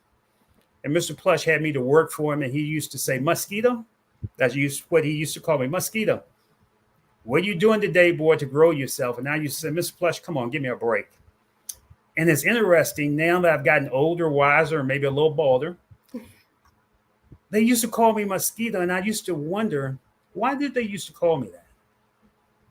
And if you ever think about a mosquito, see, a mosquito doesn't have a lot of value. A mosquito doesn't see a lot of value in themselves, and they go around like a vampire drawing blood from other people. And I was more of a taker instead of a giver. Wow. And I think my question comes up, are you a giver or are you a taker? Who are you giving to that you can give a vision of themselves, or are you taking from them so they will never grow to another level? And he said, I never forget one night, I got with the guys and I was stealing hubcaps. And someone said, pump, pump, pump. And the guy said, run, he's shooting. And the guy that we were stealing from was shooting because we were stealing from him and taking his hubcaps. And I stopped, and I never forget, I told the guy, I said, look, man, see what I got. He says, man, woo, that's a pretty hubcap, big Cadillac rim, if I can be old school right now. And he says, man, I'm going to give you $25 for it. And I said, 25? He said, yeah, man, take $25. And I took it. And I got back to Mr. Plush late that night. I used to work the night shift. And he said, young man, where have you been? Been trying to reach you all day. I said, Mr. Plush, look, I made $25. He said, look, I don't know how you made that. I said, look, I got some rims. And he said, young man, let me ask you a question. You risked your life for $25. What's your life worth? What's your life worth? Shelly, even as I tell you that, Mr. Plush's words still ring in my ear, not just to you, but to others. What's your life worth? What is it that you are willing to give your life for so that you can put a stamp on it to say, I have been here. I have made a difference. I have done something that when I look back, I have no regrets. Mr. Plush's words ring true. The person that modeled me, that helped model me, Sam Plush, what's your life worth? Wow, what's your life worth? That is, I was as you were saying this, I was thinking about, again, going back to the past few years, and I definitely want to get your take on how you think leadership has changed recently, and it has. The short answer is it has, to your point. But even the statement that you just made, and the fact that having someone speak those types of words into you, and that the fact that it resonated, so that where you are today, you're still able to lean on some of those words. So I wanted to find out, what are some of the changes you've seen recently in leadership? Again, coming out of the pandemic, right? And we're being real, right? So what are some of the changes you've seen? Well, here are two things that I talk about with my clients. Number one, we've gone into a mindset that we treat everybody like they are part of the group. People don't want to be a group mentality anymore. They want to be treated like people. Right. Treat people like people. Stop for a moment. Talk with people about what's going on with them. People don't care how much you know until they know how much you care. Let me say that again. Wow. People don't care how much you know until they know how much you care. So, I went to a conference here in the city of Richmond. And there was a young lady, she was standing by herself, and she said, Are you busy? I said, no. She said, can I just talk to you for a moment? And I said, yeah, I'm here at the conference. I'm waiting for my wife. And she went on to how tough her day was, how difficult things had been at the job. And at the end of our conversation, she said, you know what? Can I get your card? Because I just needed someone to talk with, just someone to share my challenges with. And I will appreciate that if we could stay in contact. That lady, see, it wasn't what I gave. Sometimes you just got to be willing to give people. And the biggest thing is take time and listen.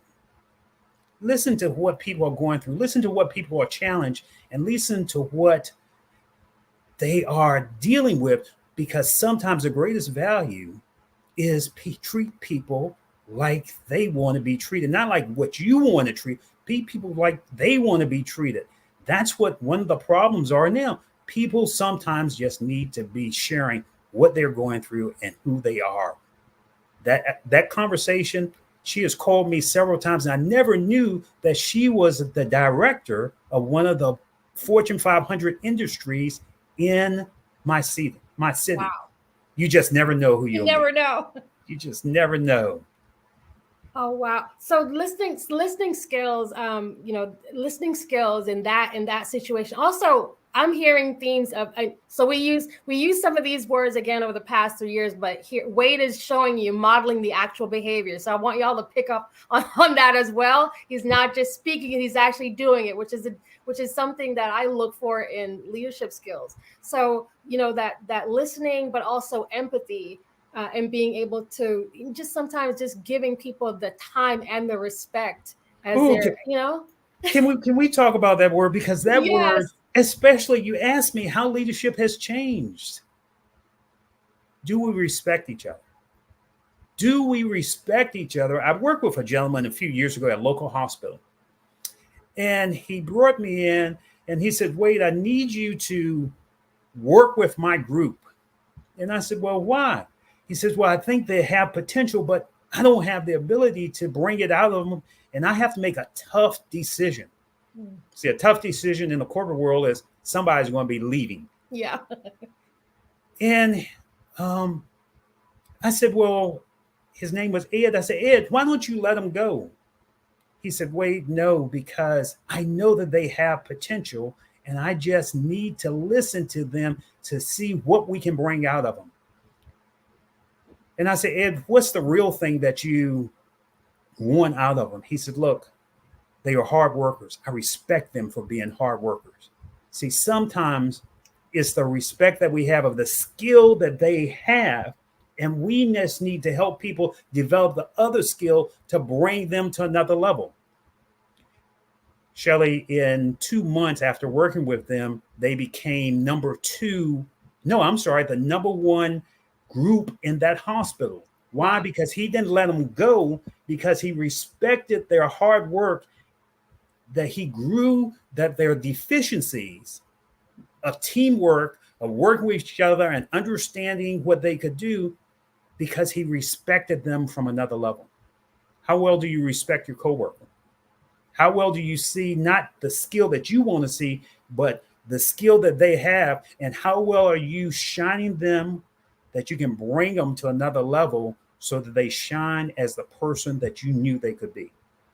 That as you're saying that, I'm thinking about other situations. I want to know about situations that you've run into. Obviously, we're not naming names, but some of maybe the challenges as you're trying to coach up, right? You're trying to coach up. So can you share some of those? I think that's going to help a lot of us who are on the other side who need some help. How do you manage those?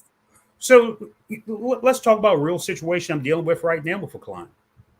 I have a client that emailed me last night, and life's like a grindstone.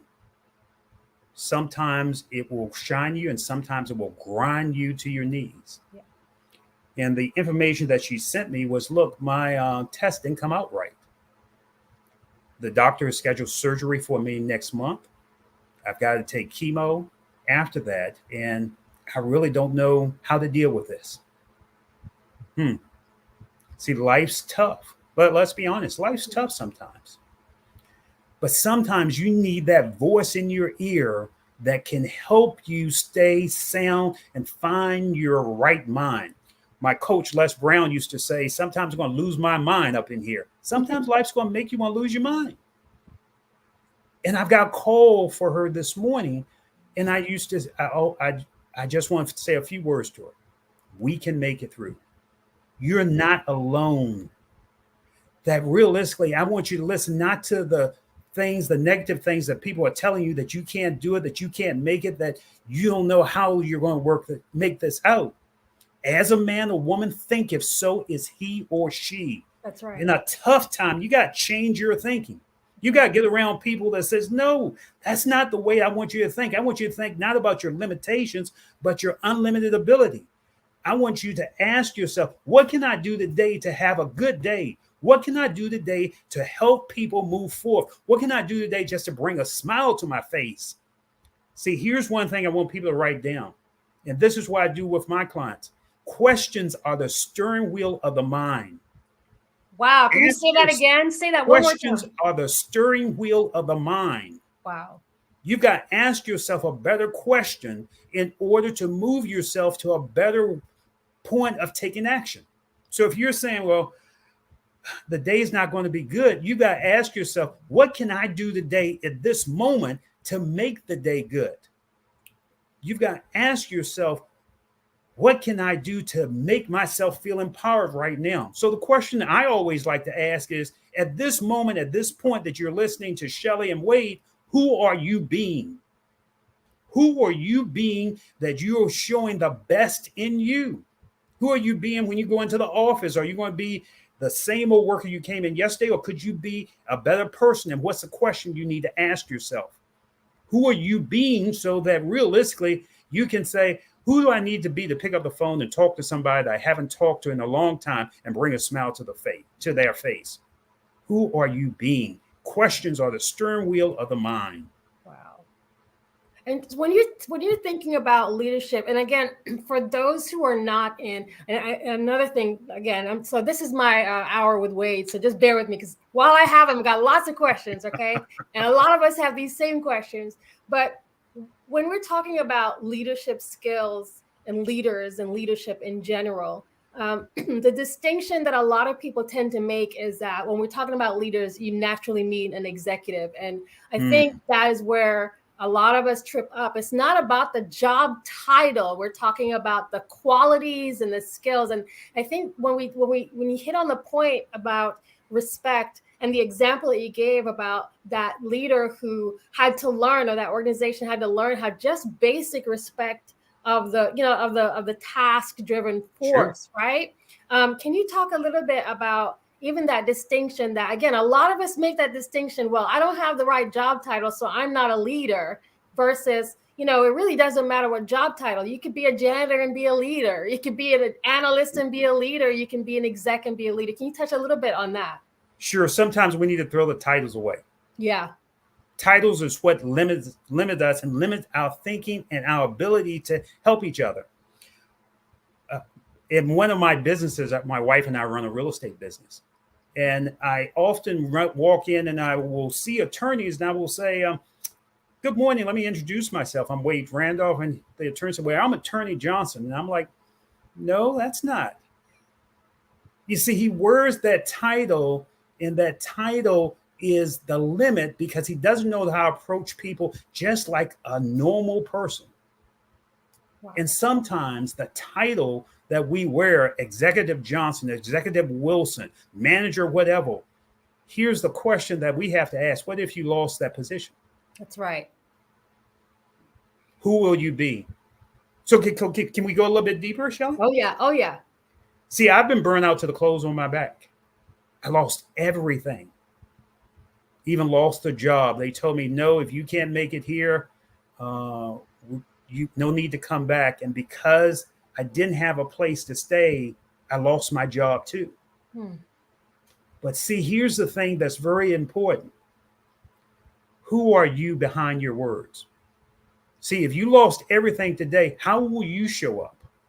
How will you be to other people? What are you grateful for this morning that brings out the real essence of who Shelley Jeffcoat is. What are you grateful for today that if you didn't have anything that you will greet people knowing that you can get back up because you've been down? Who are you behind your words? Because it's our words that defines us. And sometimes we need to look at another words and let go of the title and treat each other like people. So, the reality is it's not about the title. It's about seeing the greatness in you, because when I see the greatness in Shelley Jeffcoat, it brings out and reflects the greatness in me. See, in order to see darkness, you've got to have darkness in you. But in order to see light, you got to be willing to see the light in you. Who can you see, the person that you're talking to today, and the beauty in them, so you can elevate the beauty in both of you? Let's lose the title and look for the essence of who the person really is. That's when you know if you can bring that smile to someone's face and know and talk to them like they matter, you're ready to lead. Wow. The perception and the positioning is like what came to my mind. The perception that we have of others because of the job title, and the positioning and the way that we elevate some, which it really talks to how we respect each other. We elevate some people because of their title, and that, honestly, that doesn't work, because at the end of the day, we're all people.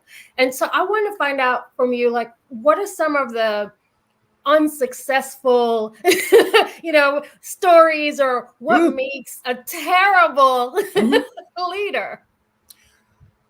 I did some work here for a department in the state of Virginia. Won't give any names. And when I walked in, the manager said, let me talk to you about the problem I'm having with my people. See, there are always two sides to each story. And I said, great. And I said, well, let me interview 3 of your people from the department. And he says, why do you want to do that? I said, because I always want to get the full perspective. You see, realistically, in order to solve a problem, you got to look at the full perspective.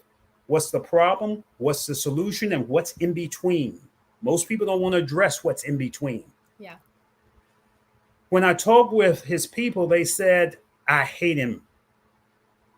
Hate is a strong word that I never allow my clients to use, but his people and the team said, I hate him. You ever seen a bald head guy sweat? And I said, how do I solve this? Because realistically, the barrier is in the middle. And sometimes you got to take a step back and look at the full problem. Like I said, they said, I hate him, and he didn't understand them. The problem was the communication. Yeah.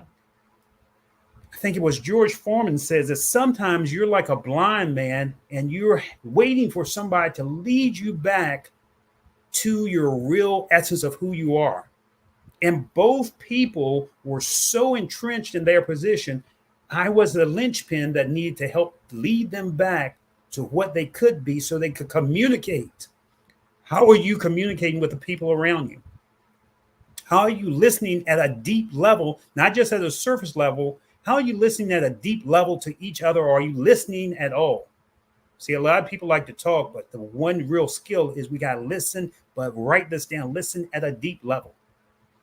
So I said, let me go out on a limb. Let me bring everybody together. And we had an interview session. And I asked them, I said, be respectful, but I want you to interview the manager itself. You see, one part of leadership that I learned from reading Nelson Mandela's The Way of Mandela is a great leader always is willing to listen to his people before he speaks. And I asked his group, I said, please ask him any question that you want.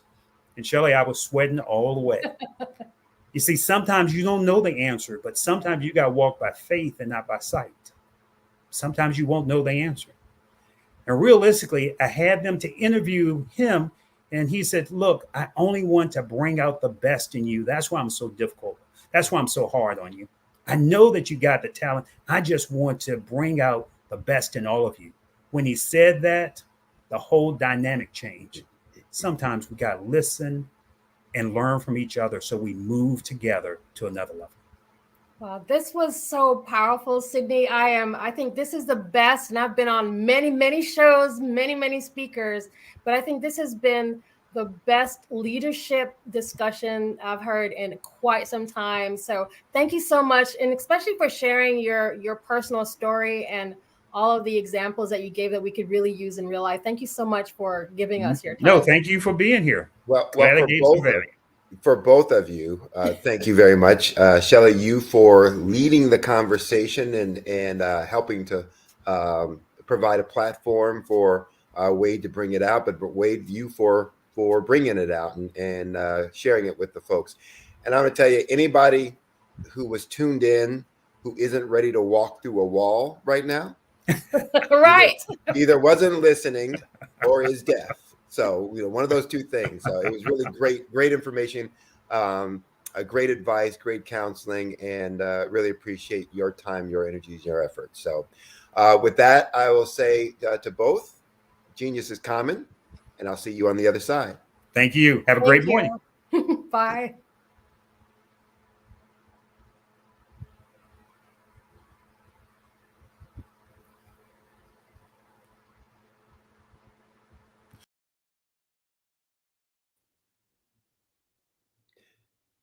This expo is a fundraiser for students. So you can go to www.blackbusinessexpousa.com to donate to the scholarship fund. Again, that's www.blackbusinessexpousa.com. Or you can use the Cash App that should be rolling through the bottom of your screen using the account number $BBXUSA. Again, $BBXUSA. Our goal is to give laptops and up to $5,000 to 10 students. And students, you can register online at www.blackbusinessexpousa.com. Every dollar counts, so we want to remind you, please donate to the scholarship fund. We want to also take time to thank our Black Business Expo USA sponsors for the month of August 2023. Those sponsors include NC100, Moody Capital Partners, Suede Soul, Lotus Richer Coaching and Training, Carolina, Virginia Minority Supplier Development Council, STEP Management, BHS and Associates, Margie McLean Foundation, Inc., Genius is Common, Earth Essentials, Milani Shani Global, Executive Women's Success Institute, The Quality Coaching Company, Superwoman Business Services, Creative Force Studios, Lee Entertainment, Artistic App Design, Black Business Expo USA. So remember, genius is common, and I'll see you on the other side.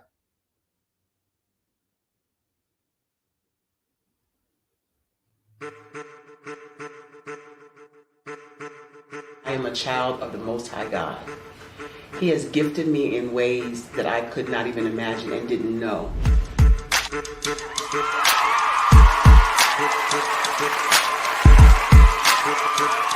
There was a time when I didn't know who I was. I listened to other people tell me who I should be, what I should do. I listened to people telling me that I should be a boutique owner, that I should be a construction manager, that I should be a laborer. Have you ever felt like you should do something else, be something else, go somewhere else, be wherever you wanted to be, and you felt like you were in a box? Anybody in the room? And you couldn't get out? Anybody in the room? And you kept trying to go and you couldn't get out? Anybody in the room? But let me tell you, you need to rock the box. Rock the box.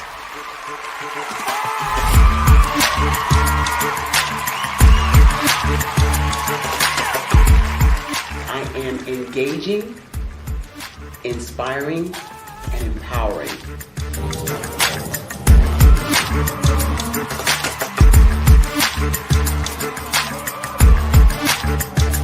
I would give you everything I know.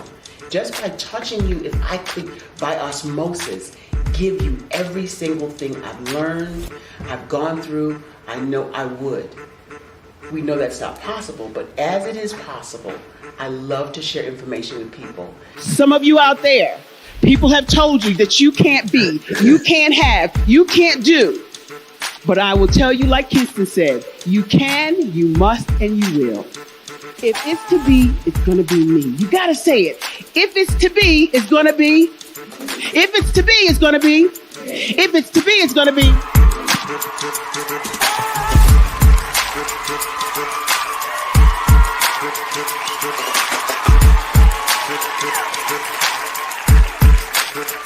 Barbara is because she believed what her mama said about her and not what other people told her.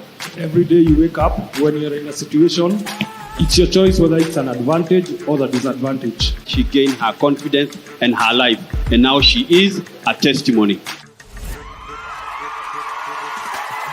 If I can help you elevate yourself, then I feel like I'm elevating my own self as well. What you know and I know together can change the world.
Dr. Eric Kelly III and a host of phenomenal speakers from all around the globe for this 7-day virtual event that you don't want to miss. The mission of the Black Business Expo is to raise scholarship money from kids all the way from high school all the way from college. The Black Business Olympics is one of the largest Black business showcases in the world. It is an opportunity for businesses and companies to showcase their businesses globally.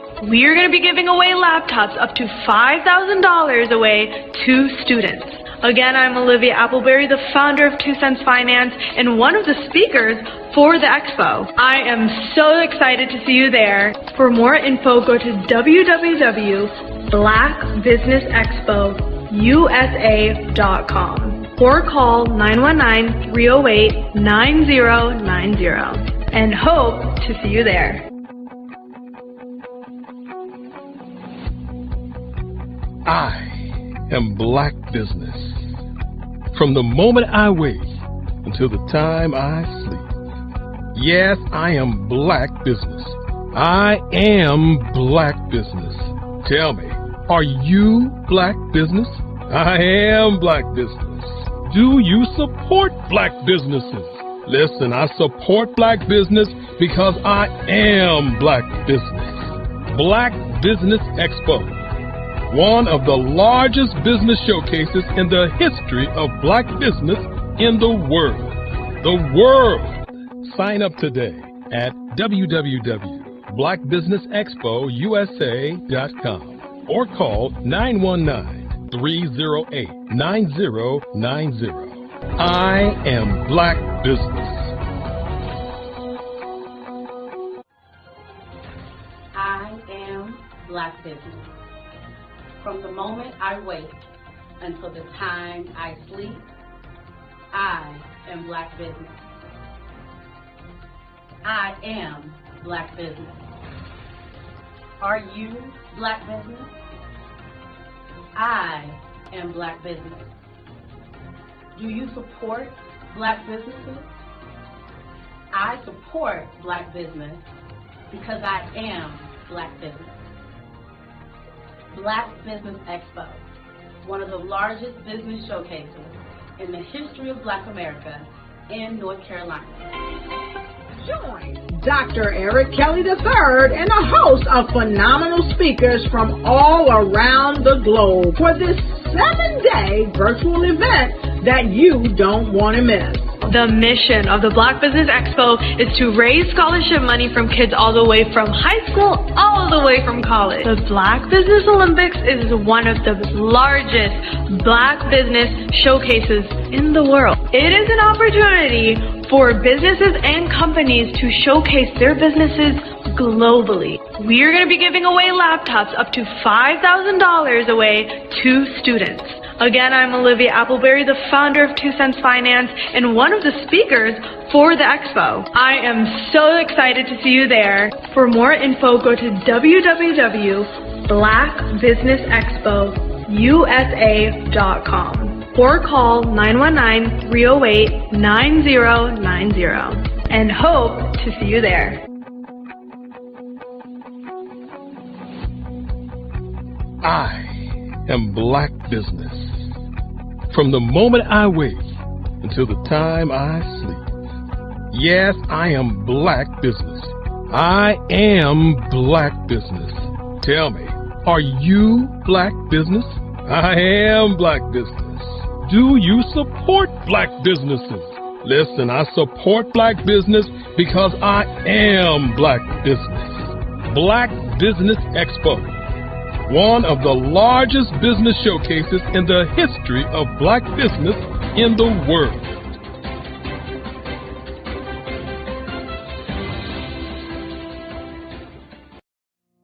Did you know that approximately 333.34 million businesses exist today, according to a report from 2021? And you may be one of those businesses, or maybe you're not in the business market yet, but you're aspiring to be a business owner. Well, guess what? You're in the right place at the right time. Because let's face it, everything is about timing and opportunity.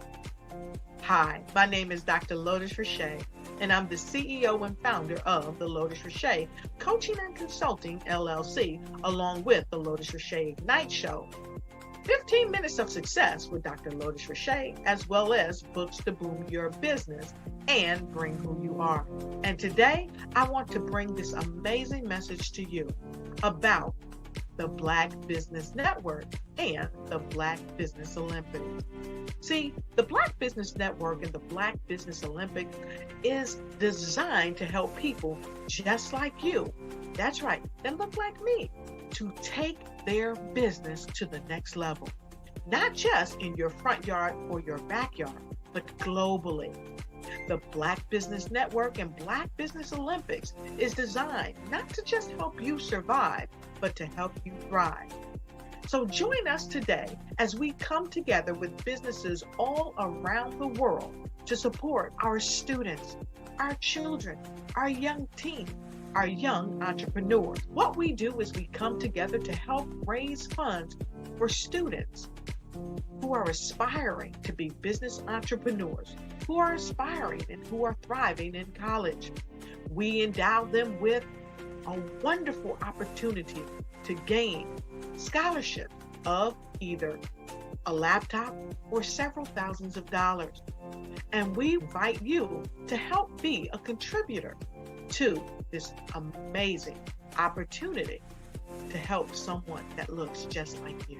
So join us today at our website and let us connect with you and help you ignite and take flight in every area of your life on the Black Business Network and the Black Business Olympics. I'll see you on the other side.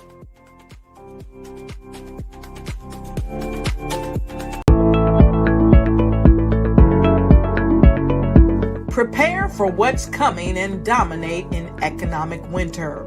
Stand strong and thrive by showcasing your great products and services globally through the Black Business Network and Black Business Olympics. The Black Business Network has showcased over 2,000 companies with over $7 billion in sales each year.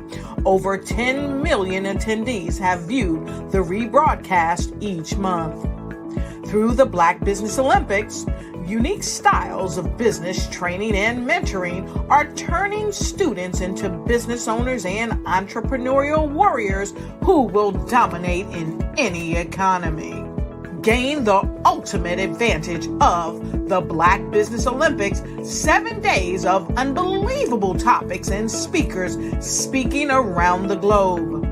Donate your time and experience to provide expertise and scholarships to students worldwide and change the world. Now, more than ever, new insights, tools, strategies, and capabilities are needed. This is your chance for a major presentation to the world.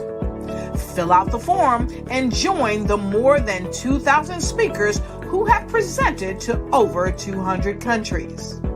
Join the Black Business Network streaming live into the Metaverse, STEM City, Black Multiverse Enterprises, Hulu, Amazon, YouTube, iHeartRadio, Apple, Facebook, LinkedIn, Pod TV, IBM TV, Spotify, and Google Podcasts. Sign up today. Spaces are limited, and we will see you there.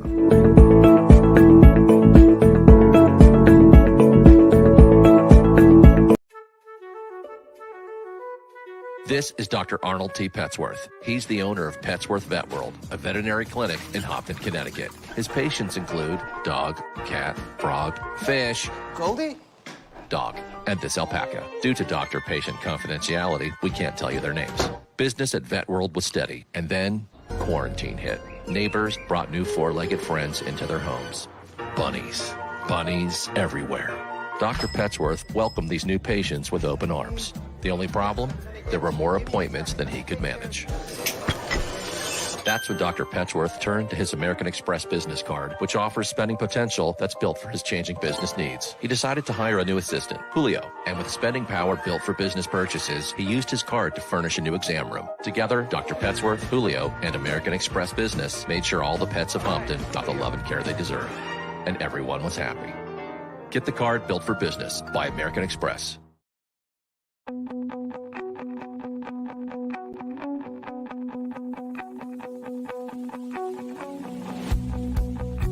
I am Black Business. From the moment I wake until the time I sleep. Yes, I am Black Business.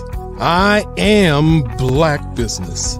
Tell me, are you Black Business? I am Black Business. Do you support Black businesses? Listen, I support Black business because I am Black Business.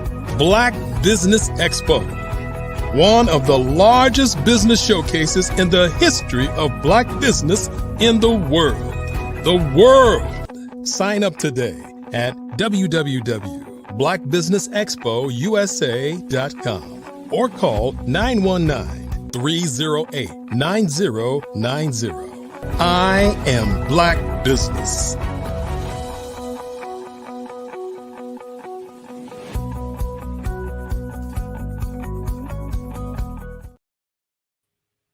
Good morning, business owners, entrepreneurs, thought leaders, corporations.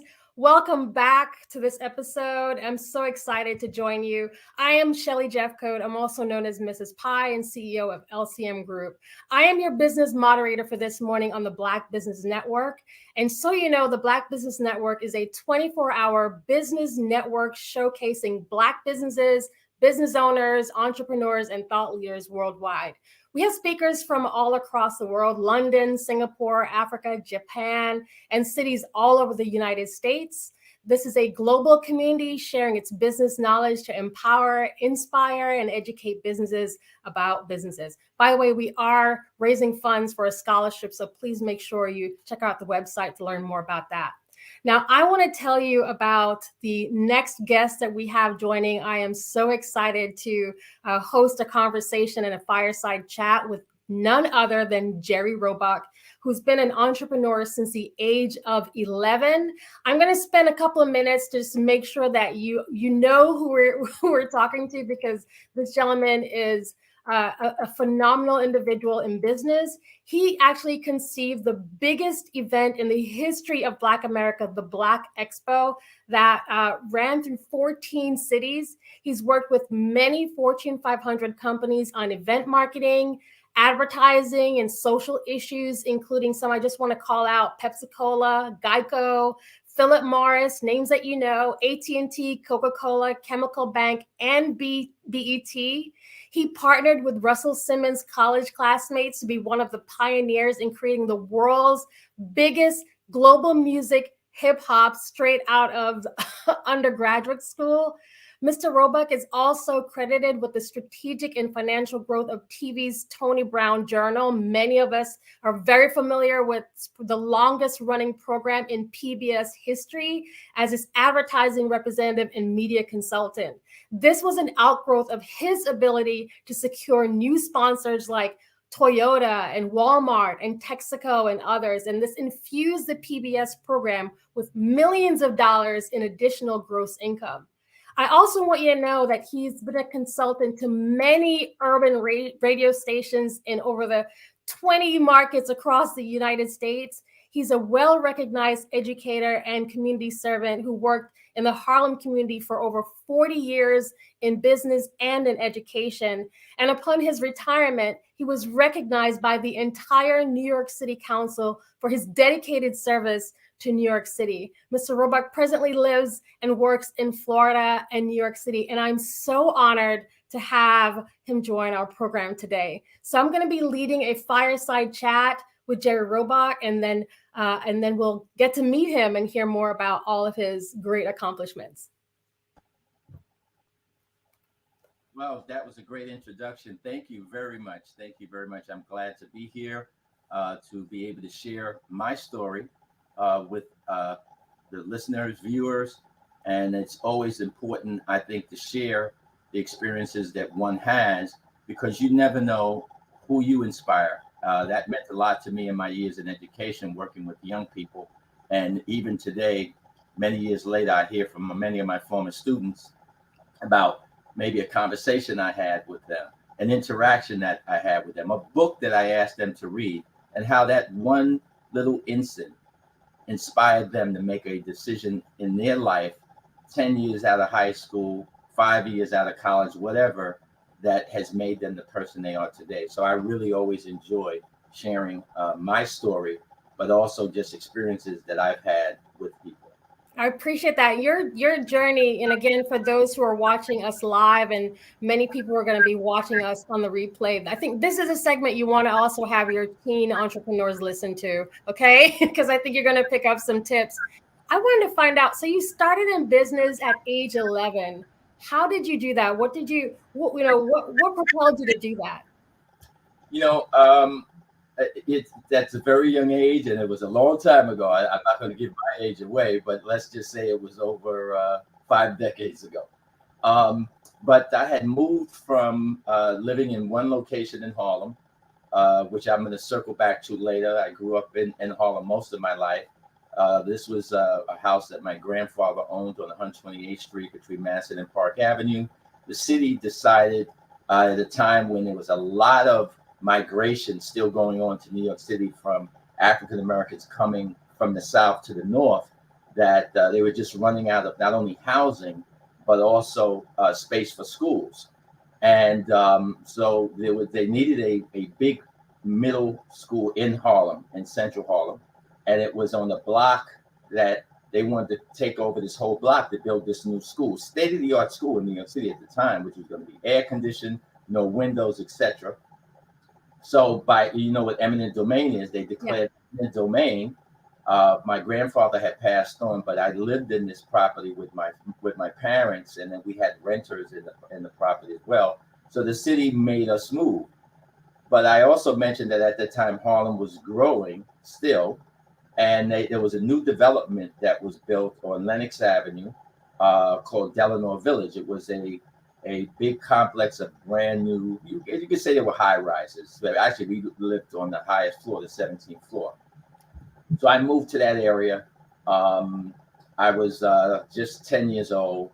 And, when you move to a new neighborhood, you befriend kids, you know. And so when I turned 11, I was meeting all these new kids, and my parents were torn between, well, do you still go a few blocks away to meet with your old friends to play and do things, but you're too young. I can't go on my own. So I'm thinking to myself and to my parents having these conversations. I said, well, maybe a way for me to meet new kids and to have some activities. Maybe I could create something fun for the kids to do. Now, this community that I founding it went from Lenox Avenue to Fifth Avenue. So it's a huge block, and it went from 137th all the way to 141st. So it's like three blocks across one long avenue, maybe 10 buildings, 17 stories high. Wow. And because of the baby boomers, basically everybody in there had young kids, because, you know, at that time in history, after the war, you know, people had 2 and 3 kids. So, you know, white folks are out on Long Island, but in New York City, or unless it was Queens, black men came back from the war, they started families. They had these 2 and 3 kids. So there's hundreds of kids in this community I lived in, as opposed to I lived in a block before, you just associated with kids in your particular block. So I said, well, maybe I can do something for all the kids in our community of Delano Village. So my mother said, okay, that's a great idea. And I told, there was a little community park right in front of our building. So I said, well, see if I could get the park to have for all the kids. So my mother had been involved in church organizations. So we went to the rental office, and they said, okay, for a couple of hours for the day, you can, you know, have the park. And I think it was 25 cents to come in. And then it was games, and I had prizes. So my parents really helped me. We went and we got like a volleyball set. We had, of course, all the things in the park, but we created all these games that kids could play. And then we had prizes. So, you know, the thing about it is there was no advertising. I didn't have a flyer. I just told my friends. And lo and behold, it was highly successful, because that day when I went downstairs, a lot of kids were there with their parents holding their hands, waiting to come into the park. And it was just so much fun. But I'm only 11. And I don't remember exactly how much money I collected, but I made a little profit. Meaning, by the time I paid my parents back for the volleyball game, for the Spalding little round balls, for the 2 or 3 little games that we had, we bought chalk for the girls to do. We bought jump rope for hopscotch. I made, you know, a few dollars. So I was like, wow. And really, though I'm elaborating a lot, I wanted to do so because that is what inspired me in terms of entrepreneurism. That gave me the spark, the feeling, the energy, the emotion, going to sleep that night, not knowing what was going to happen the next day. Was it going to rain? How many kids were going to come? And then seeing it work. And then the adulation that I not only got from my parents at the end of the day, but more importantly, from the, you know, really inspired me throughout life, whether I was doing parties, whether I was doing Black Expo, though that helped me because that carried on through the rest of my life. So I want to dig into a Black Expo, but I wanted to ask you before we get there, we're having just a little bit of technical difficulties, so just bear with us. Bear with us, everyone. I'm gonna try to recap if we miss anything. Taste with business and entrepreneurism. Okay. There you go. Okay, it's okay. So that really. Now, I was just saying that lit the spark that carried me throughout my entrepreneurial life. I love that. Thank you for sharing that. And I was explaining to our viewers, if we have just a little bit of a time lapse, so just bear with us. I wanted to pull the thread though, because as you were sharing the story about how you got started, and I was visualizing being from the 17th floor to where you are now, and some of the common themes that you had as an entrepreneur and as a business person, and as a strategist, all of those things, would you say, you know, for those who might be looking at your breadth of career, that some of the things that are probably the commonalities for you were really keen, you were able to see a problem, solve a problem, or identify opportunities in a different way? Like what made you so successful as an entrepreneur? Because there are a lot of people who really try, but there seems to be a formula or something that you've had. So what would you say your success, you know, as you're thinking back?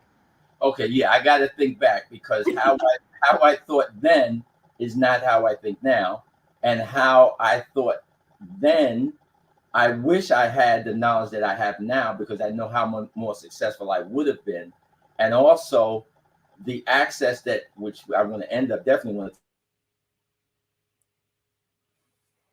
to people and entrepreneurs today have as advantages that I did not have 40 years ago, such as the internet or email or social media marketing. You know, these things didn't exist. And I wish they did in many of the endeavors I had, because I would have been hugely successful. I mean, I would have made, instead of businesses that made $1 million and millions of dollars, I would have made hundreds of millions of dollars. But the task of getting something started was so difficult decades ago. Just even when you look at accessing information, where I can remember writing a business plan and going to the library, having to spend 4 or 5 days, 6-7 hours a day to get just basic information to put into a written business plan, where today I could sit in front of a computer and get all of the answers in 10 minutes on Google. All right. So, but to directly answer your question, I think that it has to do with, you know, looking at, you know, opportunity. And like you asked about, you know, filling a void. And anybody who's in business that's successful will tell you, and as a first rule of business, find something that's missing, find something, a need that people have that you think you can fulfill, and you'll be successful. Now, of course, if you go to business school, they're going to tell you a whole lot of other things that go with that. You know, who else is in the business? What's the competition like? How much starter capital do you need to get started, to make a difference? So it's a lot more than just filling a need, because I could say there's a need for anything that I can go out and fill it, you know. But just touching on the things that I did after I was inspired by that first experience, it wasn't until many years later that I began to look at something else. And the very early starts of my entrepreneurial career were in the entertainment area. So my next experience, though it wasn't just me, was I befriended in my building. I'm meeting all these new kids, and about a couple of weeks later, I'm in that park, the same park, and at that time we used to play with toy guns. No, I'm glad kids don't do that anymore. But back in that era, you played, if you had a gun, you played like cowboys and Indians. You believed that you were a cowboy, someone else played the Indians, or you played army soldier. Yeah. So I had a gun, this like a machine gun, and we were playing, and there was this other boy, he had his machine gun, and we were playing. So kids agreed, oh, let me hold yours, let me see yours. And I ended up doing something where I kind of broke his. So he's with his older sister. They had just moved into the building too. And I didn't know where they lived, but we lived in the same building. And we get into an argument, and next thing we're fighting, but his sister was edging him on. Oh, well, he broke your gun. So we get the fighting. And in this nice new community with all these beautiful new buildings, Delano Village, they had like security to keep the kids in the tenements, because you could just walk into the different complex outside. It was only for people who lived in the community. There were gates around it, but nobody stopped you coming in the gate. But the kids who lived across the street wanted to come into the park, so they wouldn't see these kids. No, this is for the tenants that live in the community. So one of the guys most of them were retired police officers, or they were World War II veterans, you know, nice older men. They saw us fighting and they ran to the park. So this is a different era. This is the 1960s. So they grab us and they shaking us. Where do y'all live? And it was so weird because we both point to the same building. Okay. So they grab us and they ask, well, you're going upstairs. So they want to get us away from all the other kids because, you know, kids make a circle around you to fight. And they drag us in the lobby. I mean, they're literally one by the collar, one by the arm. And the first stop is to my house, me and this other kid. Miss Roebuck, your son was downstairs. You know, this would never happen in 23. And my mother is, what? Oh, my God. So my mother is blasting me out in the doorway. But she says, as parents of the day, you go downstairs to this young man's house and you apologize to him and blah, blah, blah, and his parents. Wow. So my mother said, wait a minute. She got dressed. She had women used to wear house coats. My mother was a homemaker. We go downstairs and the people, we get to his house. I lived on the 17th floor. He was on the 8th floor. And we ring the doorbell, and he lived with the mother, the father, and the grandmother. So they all come to the door. They were from the South. And what happened? So they're ready to take him in and beat him because, you know, the security people are bringing him. And so they invite my mother and me into the house. And I'll never forget this. They tell him, shake his hand. Well, he didn't want to shake my hand. So Wow.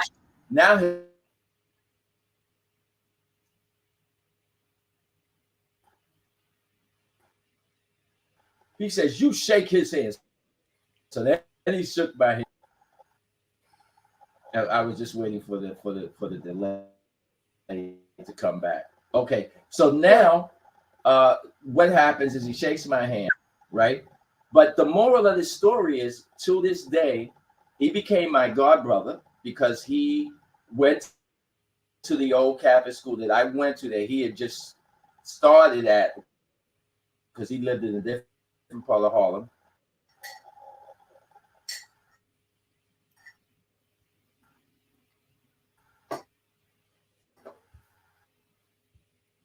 And he ends up becoming a Catholic. I become his god brother, and we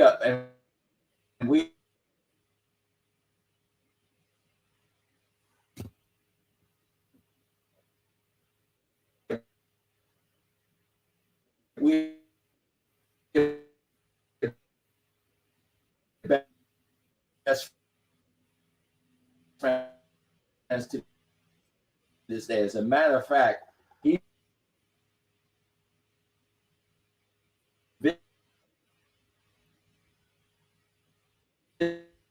visited me.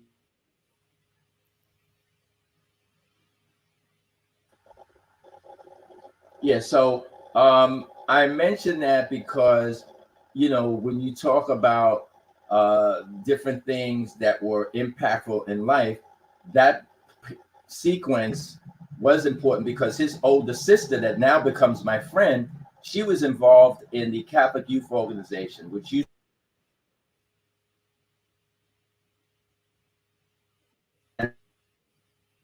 that was important because all throughout Harlem, you had that were packed on Sundays, and all the schools were packed where you couldn't even get into a Catholic school in Harlem at the time because of all the migration of people coming from the South.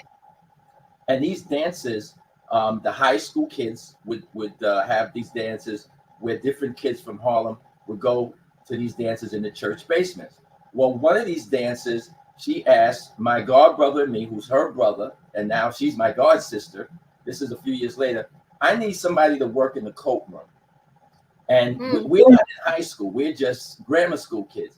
And because the last time we had a dance, the students who are in high school, once everybody came in, they don't work in the coat room. They run on the dance floor. And you can't go on the dance floor. So you got to stay in the coat room. But you'll be paid, you know, $5 or something. So we said, hey, great. We could be around all these high school girls. So we go, and I experience seeing several hundred high school kids pay money to come into this party at this church basement. I hear all this music by Smokey Robinson and the Temptations and Diana Ross. I see the teenagers dancing, and I'm just fascinated. And this is in the era where there were Victrolas, where on the stage in the auditorium, they would put a 45 on the turntable, and they would put the microphone over the PA system by the speaker on the turntable and play the record, and the kids would dance. And, you know, it was just like, I'd never seen anything like that. But what really got me excited was at the end of the night, because I'm there with her. So all of the students on the committee, they start counting up all the money, and they're excited. And they're like, wow, you know, we grossed $600. This is like thousands back in the 60s. And the coat room made this, and we made this off the sodas. And I'm like, wow, they are rich. I'm like, wow, they get to keep all this money. So on the way home, she said, no, it goes to this. But I'm like, what if I did this and I could keep all this money? I'll be rich. That's right. You know, so that inspired me. I said, when I get to high school, I'm going to do a dance or a party, but I'm not doing it for no organization. I'm going to do it for myself because I want to be rich, you know, because I'm this little 7th grade kid or whatever. So this is so now when I get to high school, I go to Catholic high school. I had to wait till my sophomore year, and I get involved in the same committee to learn the intricacies of doing these parties, these dances. I was only involved for a year because the high school I went to, and what we used to do then, as I went to all boys high school, so we worked with other all boys high schools. One was Powell Memorial. That's where Kareem Abdul-Jabbar went to high school. He was named Alcinda back in the day. And we worked with girls high schools to get them to come to our high school, to our high school dance. But it really prepared me.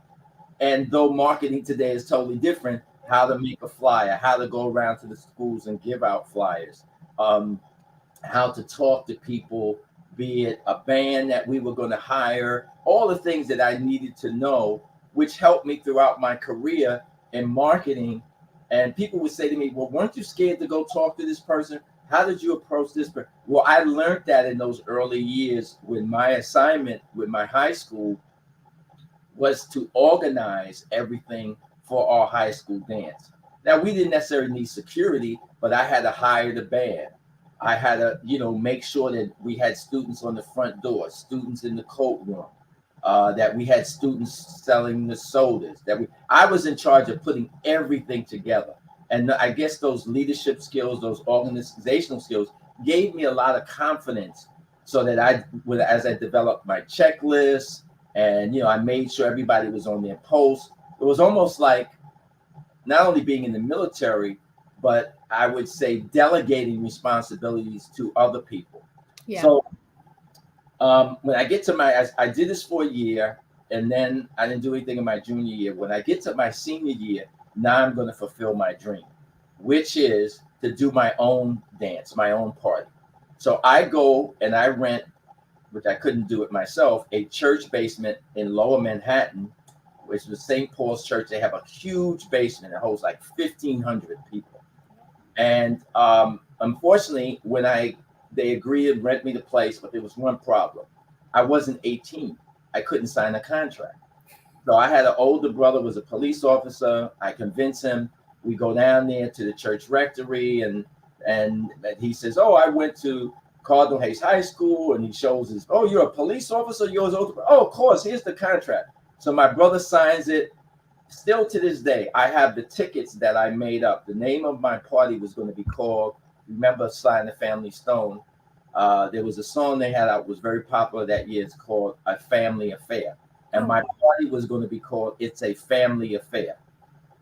And I had the tickets printed, and I'm about to go to my school and start selling them, giving it to friends to sell to their friends. And my father, because of my brother mentioned it, got wind of it. So my father calls a family meeting with me and my brother, and he says, you can't do this. You're not 18. I don't want nothing to happen because some of your friends may go down there. What if something happens? It's going to give the family a bad name. You know, my father was involved in the Catholic Church in a big way. I don't want to get off on that, but he did things with Dr. King, raising money for Dr. King. Wow. Because my father got the Catholic Church involved in the civil rights movement. And he was like, no. So when you get 18, you can do something on your own. And he lashed out at my brother a little bit because, oh, you should know better. He's not of age. And I was pissed at my father. But what could I do? I'm living in this house. So that was the end of my entrepreneurial dream for my senior year in high school.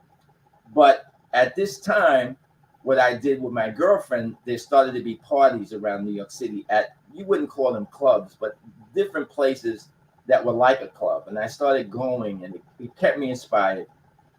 So when I became a freshman in college, after I did make my 18th birthday, there was a club in New York City called La Martinique, and this is pre-disco. There wasn't called discos then; it was just parties.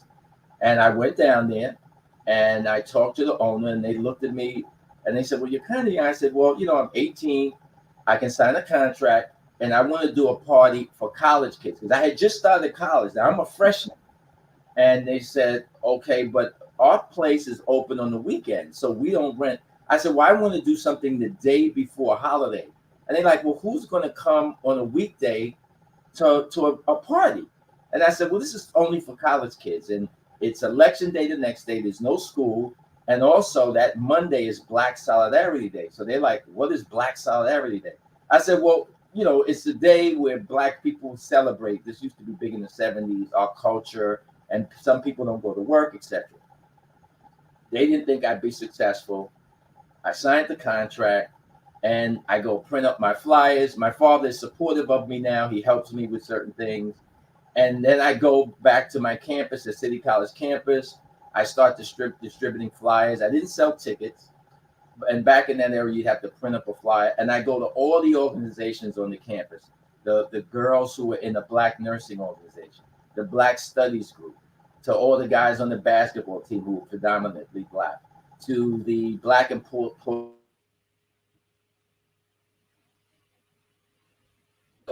all the fraternities. And I would just give me that. And so I just use all this promotion. Then I had friends in high school that went to different colleges in the city. So I had friends that went to Hunter College, Baruch. So I would call them on the phone. "Hey, I haven't talked to you since, high school. How's Hunter College? How's your college?" "Oh, it's good. Well, I'm doing this party." "Oh, you are? Well, come down and meet me in the lounge at Hunter at around 12 o'clock and bring a bunch of flyers, and I'll give them out for you. And you can meet all of my friends that I've met at this college." So I would go to the different colleges when I didn't have class on a particular day. And I even had to print up more flyers. I must have given out thousands of flyers. So now it's the first night of my party. I don't know what's going to happen. All the butterflies come back to me of when I first was an entrepreneur, age 11. And I remember telling my brother, and this is weird, this may seem strange, the club opened at 8 p.m. and closed at 2 o'clock, which is weird for New York because years later, clubs didn't open till like 10 or 11 and they closed at 4 or 5, and nobody came out until midnight. But back in those days, parties started early. And I told my brother, "Well, it's going to start at 8, but make sure you're at least there by maybe 7:30, no later than 8:15. So I get down to the club, and it was a downstairs on 57th Street, mid-Manhattan. And I remember my sister was in the box office, and the owner comes to me and he says, "Come upstairs." And when I go upstairs, there's a line down the block. Wow. And what was amazing is that it's only like 8:15, and my brother's not even there. So now people are coming in. It's going on 9 o'clock. And I remember one of my friends from school who had said to me that day, "I don't think it's going to be that packed. You gave out a lot of flyers, but I don't hear a lot of people on campus talking about it." So he's online waiting to get in. And then he gets downstairs and he goes, "I can't believe all these people here. Oh, man, look at the girls. Look at this."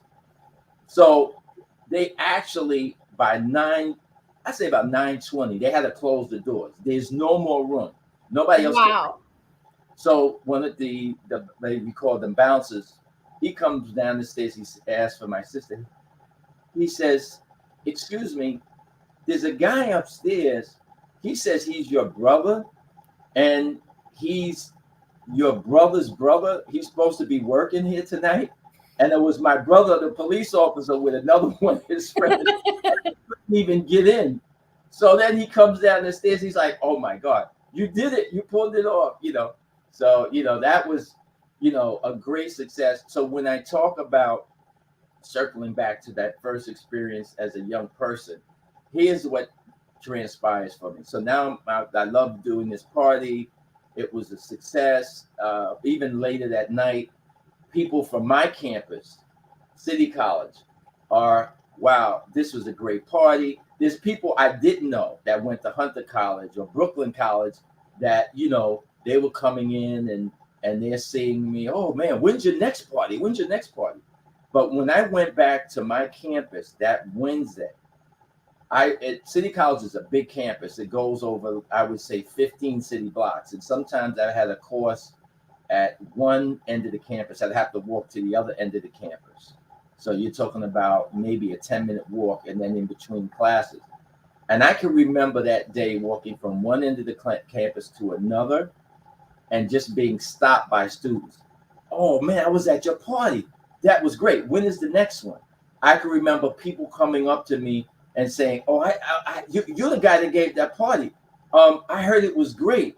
Oh man, you know, be sure that you give me a flyer next time. I'm not gonna throw it in the garbage. Wow. But what that told me, I didn't read a book on marketing. I wasn't in business classes, was I had to identify myself now. How do I go from just making up a flyer and giving it out to creating an identity? And the only thing I could think of was my name. That's right. Jerry. I'll be Jerry Productions. And that's what I created. So now when I do my second flyer, I put on the flyer, Jerry Productions Presents.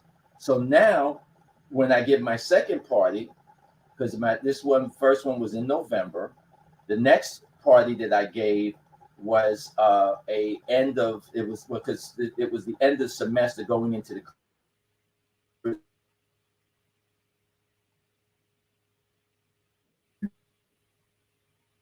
the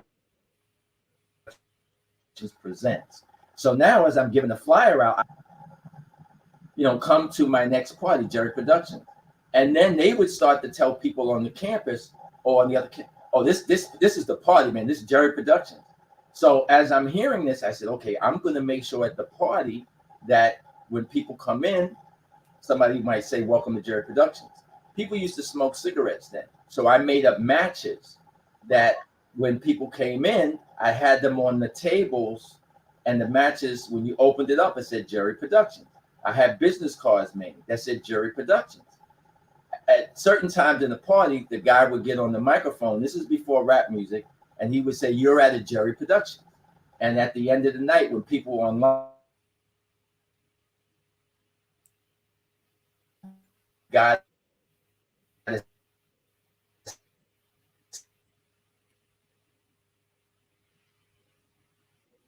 thing.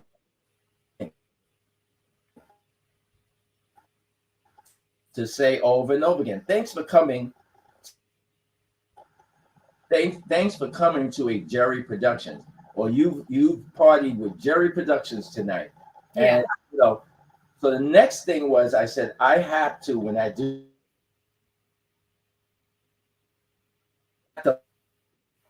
let people know that here, when is the next, when I have something in the future, which was going to be now in the spring semester, I'm going to have my next party ready so that night I'm giving them a flyer and say, hey, here's the next one. Take it home, put it on your wall, which people used to put it on their wall or wherever, their bulletin board, and share it with people.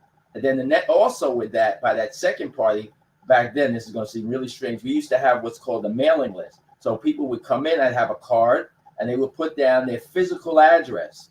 Nobody would do that nowadays, but they put their name, their address, apartment, zip code, and I collect the cards. At the end of the night, I would have a student do that. And then when my next party came, I would write out the addresses, me and my girlfriend, and we put 2 flyers in it, and we'd mail it. That's a mailing list, right? Yeah, snail mail. Mailing list. So can I ask you, Jerry, I'm being mindful of the time because I could talk to you for 4 hours straight, but I want to ask you, how did you get to the Black Expo? So I was thinking about from going from a family affair to the Black Expo, and even creating that basically environment where businesses could show up in a different way that didn't exist before Black Business Olympics or any of those forums. Can you give me a couple of minutes talking about the Black Expo and what that was like? Sure. And I'm sorry, I'm not conscious of the time. I'm kind of long-winded, but I'm glad I did touch on these things because I talk about the marketing, inspiration, what it was like back in those days, which are the things we preceded about. So I've kind of covered that. Yeah. Learning that experience of doing the parties. Then I met Russell Simmons in college. He was younger than me. We did some parties together. That was the evolution, the beginning of rap or hip hop music. With Curtis Blow, also went to City College with us. Grandmaster Flash, who we took out of the Bronx, there was no Grandmaster Flash in the Furious Five. He was just Grandmaster. He was a DJ, and also you probably heard of Kid Capri. I took him out of the Bronx. So we were doing a different evolution of parties post disco, because disco came a few years after I started my parties, and then we were starting rap in the early, let's say late 70s, early 80s, right? Yeah. So from that, I had now begun to interact with a lot of Black businesses in Harlem and my Black community in New York City. Printers, graphic designers, people who did commercials, people who made items and clothing, people that did marketing. And many of the times I interacted with these business people in New York City, as big as it is, and because New York City, as you know, is a very expensive place to do anything, they, for example, would say to me, wow, I wish I could market or advertise my business the way you promote your parties or things that you do, but I can't afford radio time. I can't afford to promote what I'm doing because radio is too expensive. I can't afford TV. I just need to get my business in front of people. And I kept hearing this over and over and over again from many of the people I did business with. And I said to myself one day, wait a minute. If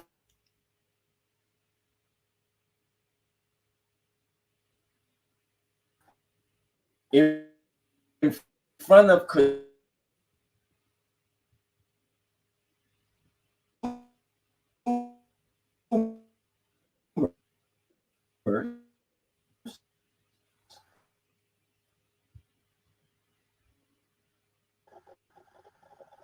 there you are.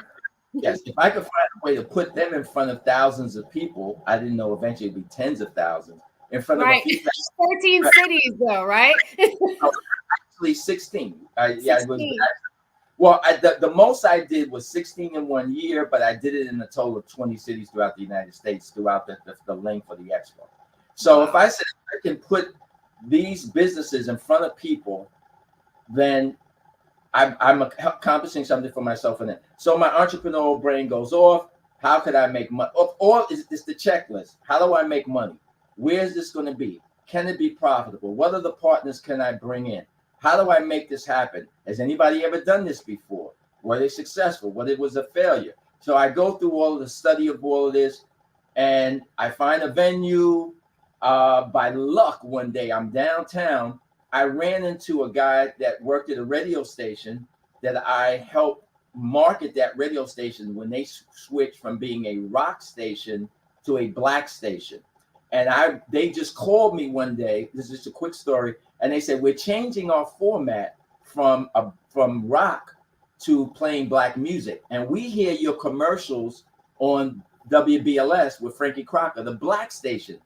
Would you come down and talk to us, and we can maybe help you with some ads and give you some free commercials? Wow. We want to know more about the Black market. So I went down there, and this is the same guy that calls me. And just quickly, when I was doing these parties, I had a new hotel I was going to do a party at. I didn't know the name of it. I said, in marketing, I can't just say I'm doing a party at a hotel ballroom. Right. I can name the ballroom something. I named it the Sesame.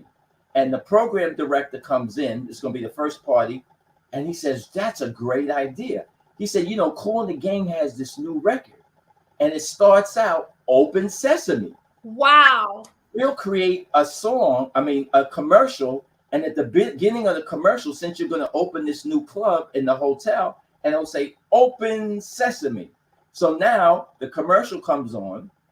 Jerry Productions presents the new club in Times Square in New York City. the Sesame, and then the Cool in the Game record came on. Why, 2 or 3 days later, I'm walking around campus. Everybody's running up to me. Oh, I heard this commercial on the radio. So that helped me create the relationship with my first radio station I worked with. Anyway, this is years later. I bump into this guy on the street, the same guy. And I says, wow, it's funny I would bump into you. I had this idea about doing this expo thing to help Black businesses and blah, blah, blah. And here's my idea. And the same way I helped him, he says, I like that idea. Come down to the station tomorrow. We got a new general manager. Why don't you pitch him on your idea and let's do it? I go to the station. I pitch the general manager. This is a year before the first expo. And he says, we're behind you 100%. We'll blow this thing out in New York City. We'll go all over the radio. And that was the first expo. Now, that was in 1988, but we didn't do the event in 1989. And it was a huge success.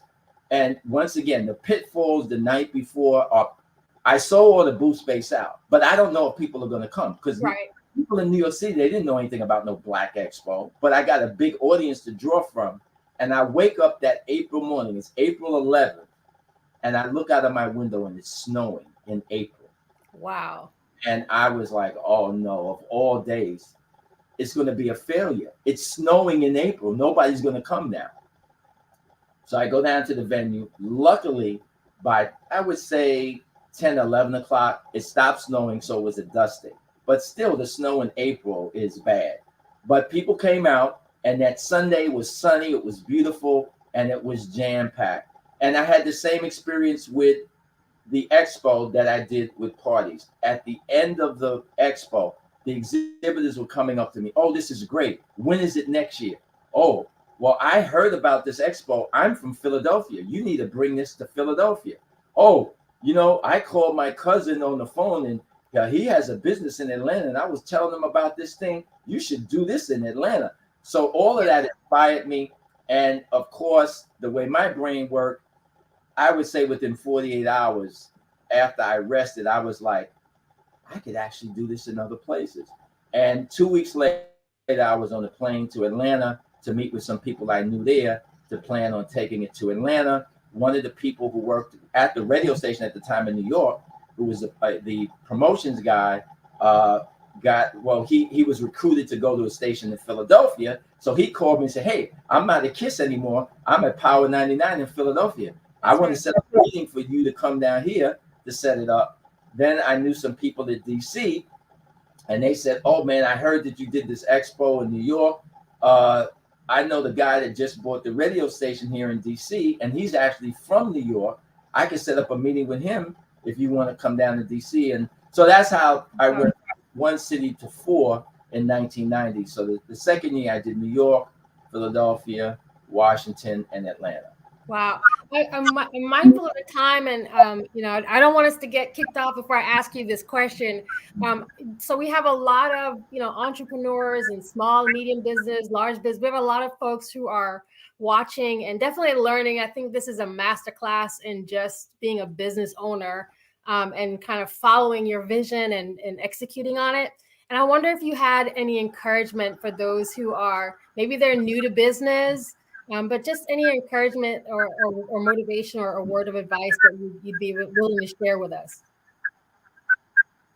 Sure. Well, in terms of, advice and motivation, first of all, you could read a book, but there's nothing like experience. There's nothing like taking the dare.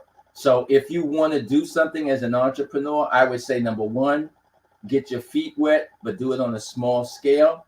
Have a backup plan, and just go for it.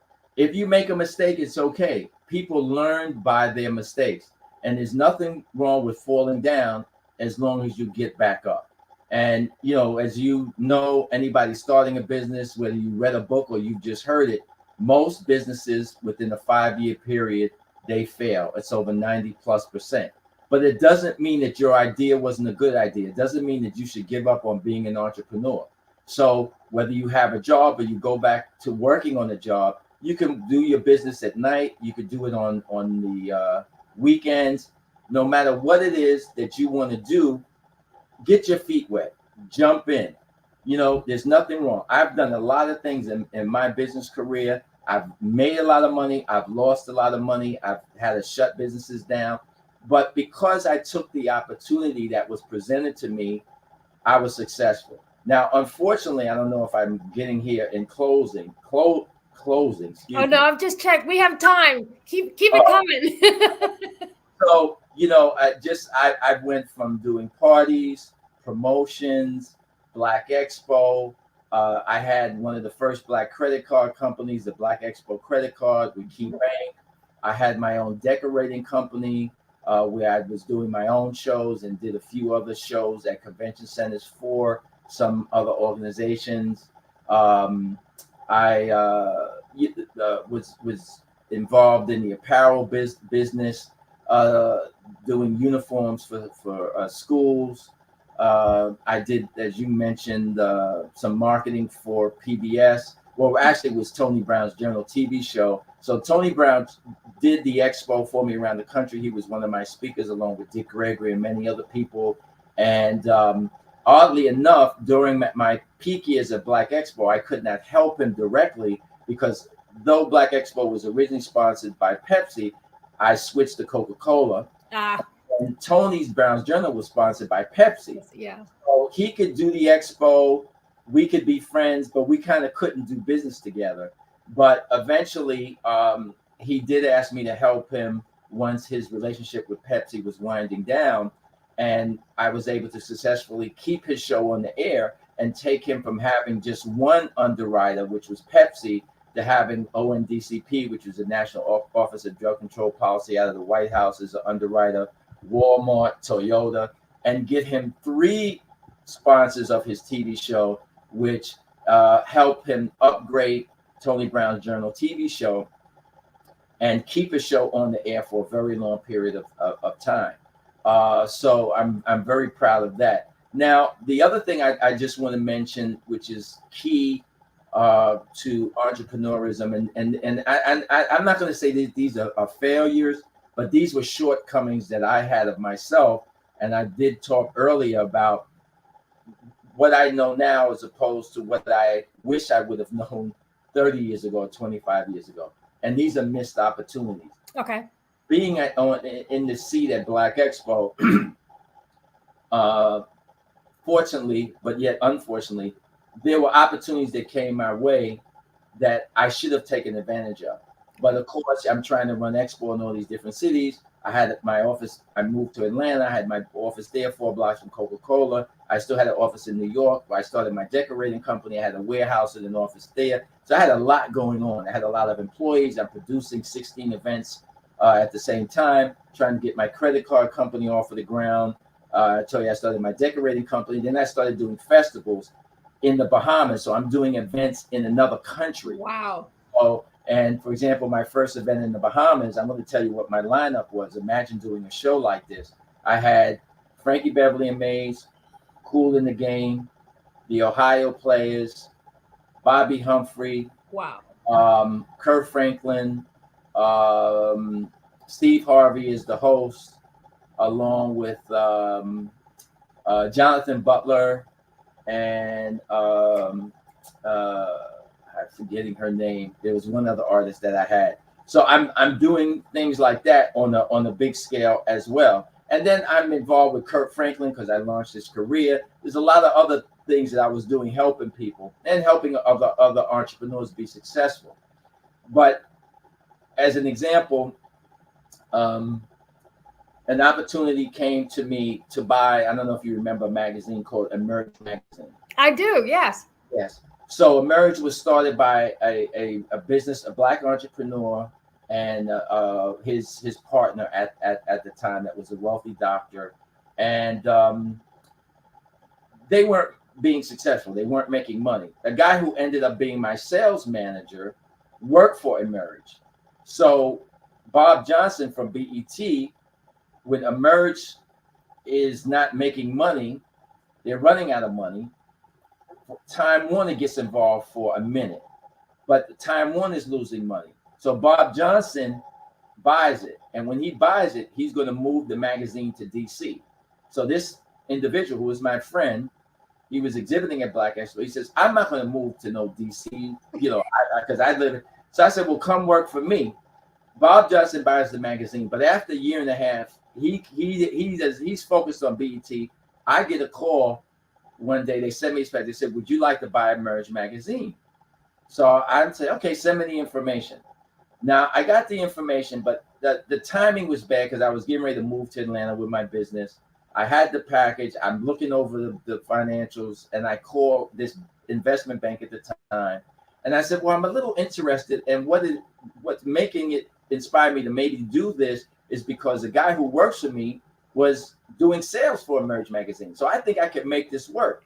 But they wanted $600,000 for the magazine. This is in 1992, early 1993. And I said, well, it's a little bit too much. And they said, don't worry about the money.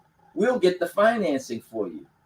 But the guy who was my friend, who was the sales manager for me at the time, who before had worked at Emerge, says, oh, don't do it. We got to focus on moving to Atlanta and then this magazine. And I don't know. And I don't want to do magazine stuff anymore. And I let him talk me out of it. Oh. And I regret that to this day for two reasons. Number one, I think I could have made Emerge successful, even though today it wouldn't exist because you know what happened to magazines. Yeah. But Black Expo, I could have put Black Expo out there more. I could have marketed Emerge magazine at my expos. I could have signed up subscribers at my expos. I could have brought in some of my expo sponsors as new advertisers, and I could have probably made it profitable and made a different imprint for what I was doing at that time. But more importantly, I would have established relationship with investment bankers once I saw that I could turn this magazine around, make it profitable, make it more of a household name with the experience that I had in marketing and promotion, and I would have created relationships with them. So Jerry, what are some of the other companies that came out of Expo? And I heard like all those names of careers that you started and folks that you helped. I hope everybody's heard it like I heard it. All the names that have been dropped of really very, very successful leaders, all in their own right. But what are some of the other companies that we might be familiar with that came out of the Expo? Sure, everybody knows Damon John now from Shark Tank. Damon first exhibited with us in one of the first exposures to FUBU. Before there was FUBU even a company, he and his friends were sewing things with his mom at their house, doing skull caps and little things, sewing FUBU on it. And they came to our show in Atlanta, and they made up some things and they sold them. Though they were from Queens, they knew about the New York Expo, so they traveled to Atlanta. They almost sold out of everything they had, and it really inspired them. And they did some of the expos. So, I mean, he said on many interviews many years ago that, you know, Black Expo inspired them to keep striving, that helped inspire FUBU to become what FUBU was. Cross Colors Clothing, which started the urban clothing trend. So out of Cross Colors, you got Sean John, you got Fat Farm, you got Rockaway.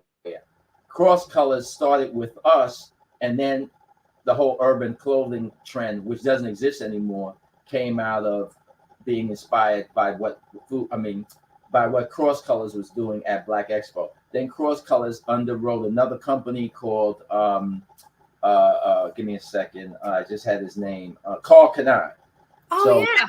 Yeah, Carl Kanai, and he called us around. Then we had Glory Foods. Yes. You know, there were just super successful Glory Foods, by the way. Let's just pause for a second. It's not, you know, like a lot of these brands that you're talking about are very, very, go to your local supermarket, you can find Glory Foods, Foods. Yeah. And they started exhibiting with us with just doing greens. And they would, you know, with the greens at the show, and people would taste, etc. But you know, they came out of Black Expo. So, you know, I could think of household names, and I could think of businesses that are still around 30 years later, though they're not household names to people. But, you know, like the Bronner brothers, who have been around before that, they started Upscale Magazine. Once again, magazines aren't around too much anymore, but they started Upscale through Black Expo. So there were so many people, and some that are local that are still around to this day. that started with us in their own particular market, through Black Expo. I mean, I could think of people, Jada Pickett, she had an idea back in LA. She exhibited with us. Ice Cube, of course, was around. He was doing things with us back in the day. I mean, people who went on, they did other things, but as an entrepreneur, I wouldn't say Jada, even though she is an entrepreneur to this day. Yes, still. she is, yeah. These are people, before Jada was a successful actress, she had done some things. She was exhibiting at the expo in LA. Ice Cube was exhibiting at the expo in LA. So I could think of people in all walks of life, acting, music. For example, a model, Tyson Beckford. Tyson Beckford did an interview, I believe it was in GQ magazine, and people came and pointed this out. I couldn't believe it. They said, read this article. This guy Tyson Beckford is talking about Black Expo. Now at the time he was successful as a model, but not big like he is today. Like if you say that, you wouldn't know who he was, because I didn't know who he was, because I didn't follow who's on a runway or whatever. And he talked about, in this interview, they asked him, well, how did you become a model? What inspired you? And he said, I had a down period in my life. I was going through a bad depression. And one day I was walking around downtown and I saw all these Black people walking in the same direction. And I'm like, where are they going? And this is New York City. The expo's at Javits Center. The subway train is emptying out. There's tens of thousands of people walking across the west side of Manhattan towards the river where the Javits Convention Center was. And he just started following all the Black people. He didn't know where they were going. And eventually he learns they're going to Black Expo. So he gets online, he goes in, and when he walks in, he says in this interview, he's blown away. He sees all these Black people with a business and all the networking and people buying stuff, and the little kids are happy, and the parents and the entertainment, and he sat in on seminars. And when he left, he said he was so inspired. He was no longer depressed. He wanted to turn his life around. He felt like that there was no excuse for him being in the position where he was, that he saw people that looked like him that were living their dreams. Wow. And that made him go out and work to become a successful model. So when I read that article, I was like, wow, I'm really having an impact with people, and it would inspire me, because though people, it's one thing somebody comes up and says, oh, thank you, your business doing good. But when you read something in print, especially in a white publication, and of course, as we know, Tyson Beckford went on to be one of the most successful Black male models. I would say, point blank, the most successful Black male model in the history of modeling. And when you look at what he's done with Polo Ralph Lauren, which he still models He's for. still modeling, yeah, he's still active. And he knocked that door open. If any of you, and I wear a lot of Ralph Lauren clothing, I really support Ralph Lauren because he's done a lot for our community. Matter of fact, I first started having prostate exams in Harlem with a center that he established in Harlem for Black men, which he funded because there's a lack of Black men. So we don't get prostate cancer. He's done a lot in our community that people do not know about. Can I ask you about the Black So Spirit group? and Ralph Lauren. Yeah, can I ask you about Black Spirit Group? Yeah. You can touch on that. Yeah, well, Black Spirit Group is a new nonprofit. People can go to blackspiritgroup.com and learn about it. And what it is a group of retired businessmen. I'm retired, but I'm a serial entrepreneur. So if something strikes my mind, I may pick up I wouldn't say briefcase, my laptop, I guess, and try to make something happen.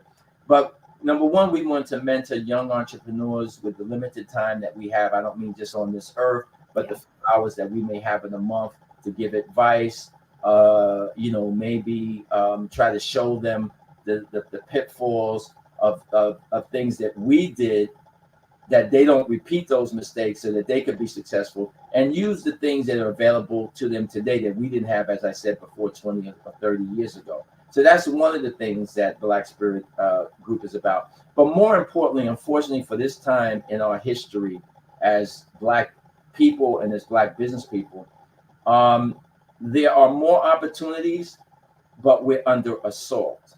Yeah. And there has to be something or organization to fight back, push back. So this is what I'm hoping to create the Black Spirit Group to be able to do. One of the things we're trying to do is get Goldman Sachs to create an initiative to help Black men who are in business, the way they created the $10 billion, $100 million initiative for Black women. So we're fighting for equity there and lobbying Goldman Sachs to create something like that. I feel that at this particular time, as I mentioned in our history, you're seeing individuals like Howard Bloom, who, and I predicted this on my YouTube podcast, that not only will we lose the fight for affirmative action in education, which we know the Supreme Court recently ruled that affirmative action is illegal, that they were going to come for other things. They're going to come for contracts. They're going to come for equity when it comes to participation in business or anything else. And we're now seeing that come to fruition. We're just after this ruling, which just took place a few months ago. It's actually less than a little over 90 days. Yeah. We're now seeing that Howard Bloom has sent letters to law firms saying that they need to get rid of any programs, internships or the like that help, whether you're a Black student, they're giving you a fellowship if you're in law school, or they are doing any recruitment, whether it's at an HBCU, or they just, are some way participating, let's say in the Urban League job fair. We know that Stephen Miller, who worked for the former president, has sent out letters to colleges saying, if we see you using any efforts to recruit Black students, we're going to sue you. Yeah. We know that they're already doing. Stephen Miller has gone up against the federal government trying to help Black farmers. Well, the next big wave is going to be anything that the government does, a business does to help a Black business. I'm predicting this. Yeah. Miller's group has went after Kellogg. Stephen Miller's group has sent letters to Kellogg's because they have a program to recruit Black chefs to help create things for their product line. So anything that helps Black business people, Black students, other than if you want to go into the military and you want to die for this country, then, that's okay. We'll recruit young Black men to go off to war, as I was, when I was growing up during the Vietnam War. Or, yes, we'll create opportunities for Black men to recruit them or students to go to West Point or to a military academy. Oh, we can have that. But anything else, no. Yeah, not in business. Not in business. And the bigger danger is, if I tried to start Black Expo today, I would be sued. Yes. Coca-Cola would be sued for sponsoring. How can you sponsor something? It's Black and it says Expo. The governor of Florida would probably sue me if I tried to do Expo in Florida, which in the past I did in Jacksonville, Florida, Miami, Florida, and Fort Lauderdale. They would say that it's a discriminatory event.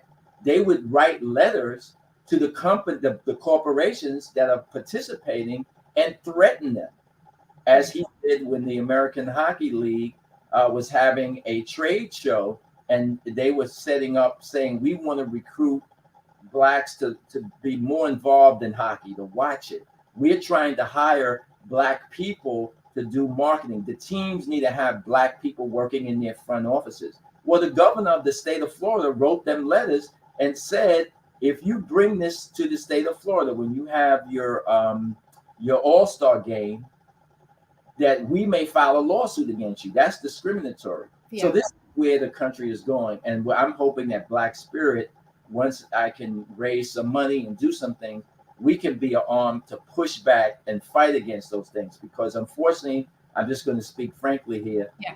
The Urban League, the NAACP is not going to do it. Unfortunately, Reverend Jackson, who used to take on some of these things, and I worked with his Operation Push back in the day, and because of Jesse Jackson, I was able to get money for Tony Brown's Journal. I was able to get money for Black promoters, and we got the Budweiser Superfest. We know Reverend Jackson is not in good health, and he can't fight anymore. Al Sharpton is focused on other things. We don't have anybody out there pushing back. You don't hear anything. No, we don't. Yeah. So that's what I'm hoping Black Spirit can do. because we are going to be in a lot of trouble. Thank God Joe Biden is trying to do what he is doing with the Build Back Better bill. Trillions of dollars going into infrastructure over the next 10 years. And within those bills, the money goes to the states, the contractors. They have to hire a certain number of minority contractors, new contractors, and they have to have minority employees on the job. But I hope Joe Biden wins the next election, but I guarantee you that if the Republicans get back in office, it's going to be gone. It's all that stuff with executive order. They're going to sign that away. So we really need to be in a position to push back against these things, because we Black people, again, in our history, have a new target on our back. It's very dangerous. Is there a particular type of business that will qualify for Black Spirit Group? No, it's open to anybody. I don't care what, even if you don't have a business, you have an idea that you want to start a business. And one of the things I said that I hope to be able to do, if I can build this into an organization, is by being a member. Let's say if we make the membership $10 or $15 a year, you don't have to have a business, but by making that donation, once we set up to accept donations and you become a member, you can whether go online and look at the newsletter to find Black businesses in your community. That $15 a year, you don't own the business, but you're supporting Black businesses by helping us. Oh, got it. Yeah. What we're doing. Because if we can raise enough money or find attorneys to fight and file lawsuits against some of these individuals, it's going to take money. And hopefully we'll get some wealthy Black individuals to support this, because the way I'm not an attorney, but to me, the Stephen Millers, the Michael Blooms of the world. And then remember, these people have wealthy billionaires giving them money. Stephen Miller has 3 different law firms backing him up with these lawsuits. And Michael Bloom, the same thing. He has a group of law firms, not a lawyer, law firms that help him. Otherwise, he wouldn't have got to the Supreme Court. Yeah. As I said, I'm not a lawyer, but I think it can be proven through discovery, but it's outright anyway, that these individuals have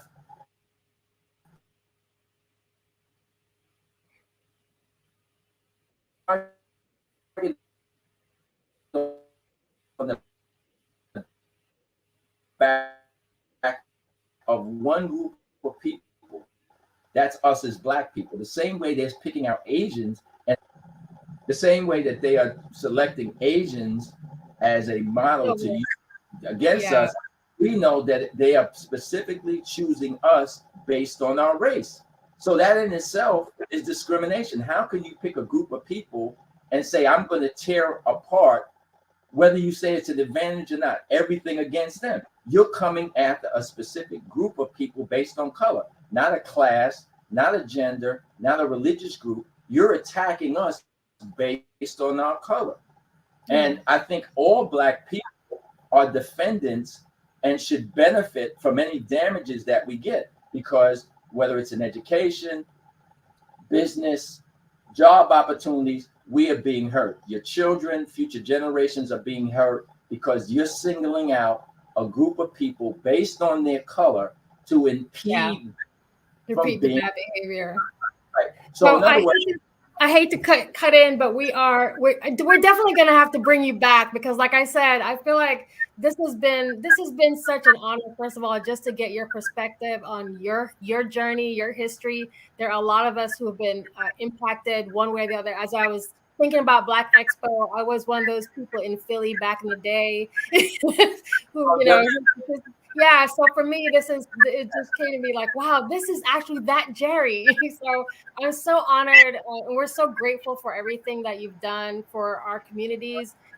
We're all benefiting, including the Black Business Network. Because like I said, without Black Expo, none of us would be here. So I definitely honor your time and honor your service and everything that you've done for us. And I definitely want to hear more. Y'all, please check out the blackspiritgroup.com site so you can learn more about that program. And with that, I think I'm passing it to Dr. Kelly. But I just want to make sure I give you a quick Thank you so much for this historical interview and a conversation and sharing everything with us. Yeah, Shelly, please, thank you so much. Invite me back, because knowing that you're from Philly, I want to touch on those stories about things I had an opportunity to do that I didn't, that I passed on. Yes. Touch on it. And one of the things I had an opportunity to do, which unfortunately I messed up, was to purchase and buy a WDAS radio station. The owner, Gene Jackson, came to me in Atlanta and said I'd be a good steward. He was selling a radio station and offered me a chance to buy it for $20 million. I didn't, and 2 years later it sold for $60 million. The next year it sold for $100 million.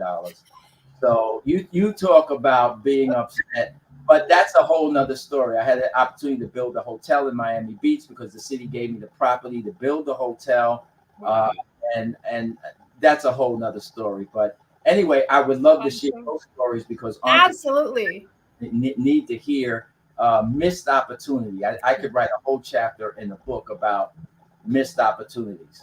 Absolutely. Well, thank you so much, Jerry. And I think I'm turning over to Dr. Kelly. So we'll just pause here in the show. And everybody, thank you so much for watching. Please go back and watch the replay, because there's a lot of nuggets that were shared here for free. And don't forget to support the scholarship for our students. Thank you, Shelly. You are in the right place at the right time.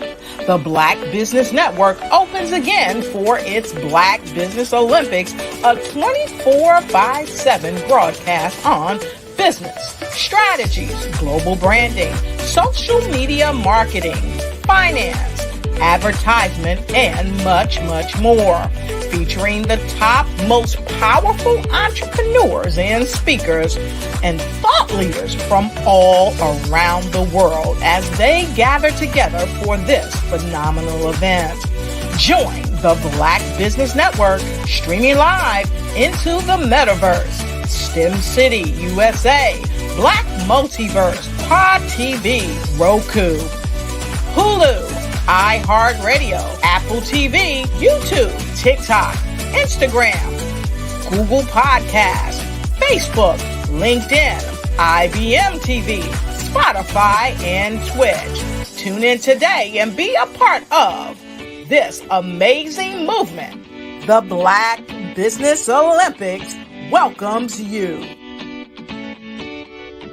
I'd like you to imagine with me, if you will, opening an app where you can collaborate with like-minded individuals from around the world, get inspiration and in-app tools to launch and grow your business, as well as share your knowledge and earn compensation, all in one app.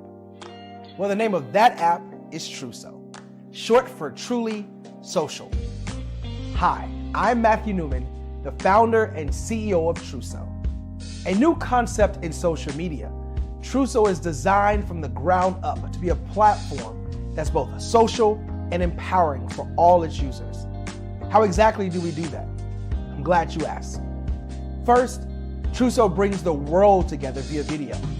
Psychologists assert that video provides a significantly more effective connection than audio only. When you enter a community on Truso, you're face to face. Second, on Truso, you don't have to have 1 million followers to monetize. Our business model allows all hosts and moderators to monetize, no matter the size of your following, by 1, producing fee-based content, and 2, inviting others to join the platform as subscribers.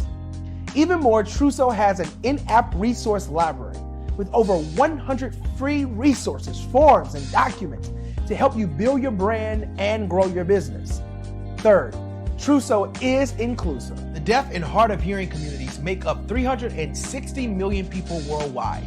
Unlike audio-only apps, Truso embraces this community, providing a networking platform that allows them to participate via video and closed captioning. We even have a deaf and hard of hearing foundation in the works as well. Fourth, Truso is both social and safe.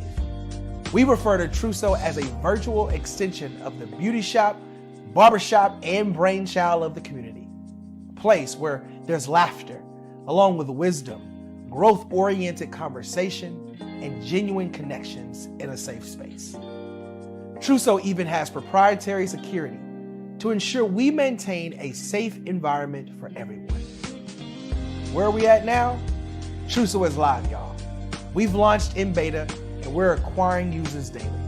We have an incredible development and marketing team, plus amazing celebrity influencers at the table, helping us spread the word around the globe, beginning within the African diaspora and beyond by creating a safe space for growth, connection, and collaboration. We're truly excited about Truso. We've created something special for which there is a global market. And we invite you to embark on this journey with us as a shareholder. The future for Truso is truly bright. Join us and let's go there together.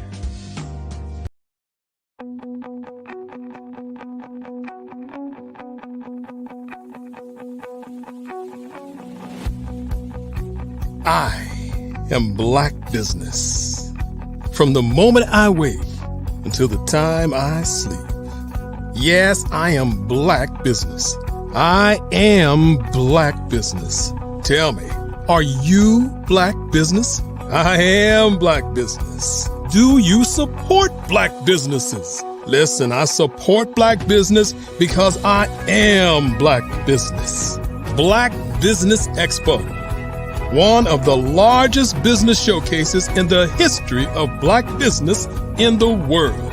The world. Sign up today at www.blackbusinessexpousa.com or call 919-308-9090. I am Black Business.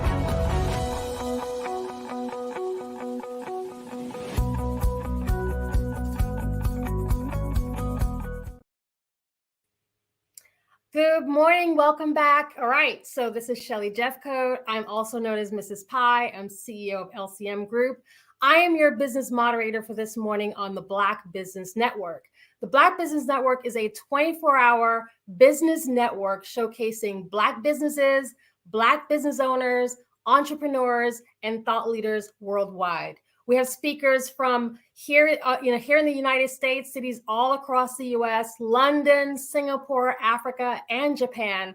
And this is a global community sharing its business knowledge to empower, inspire, and educate businesses about business.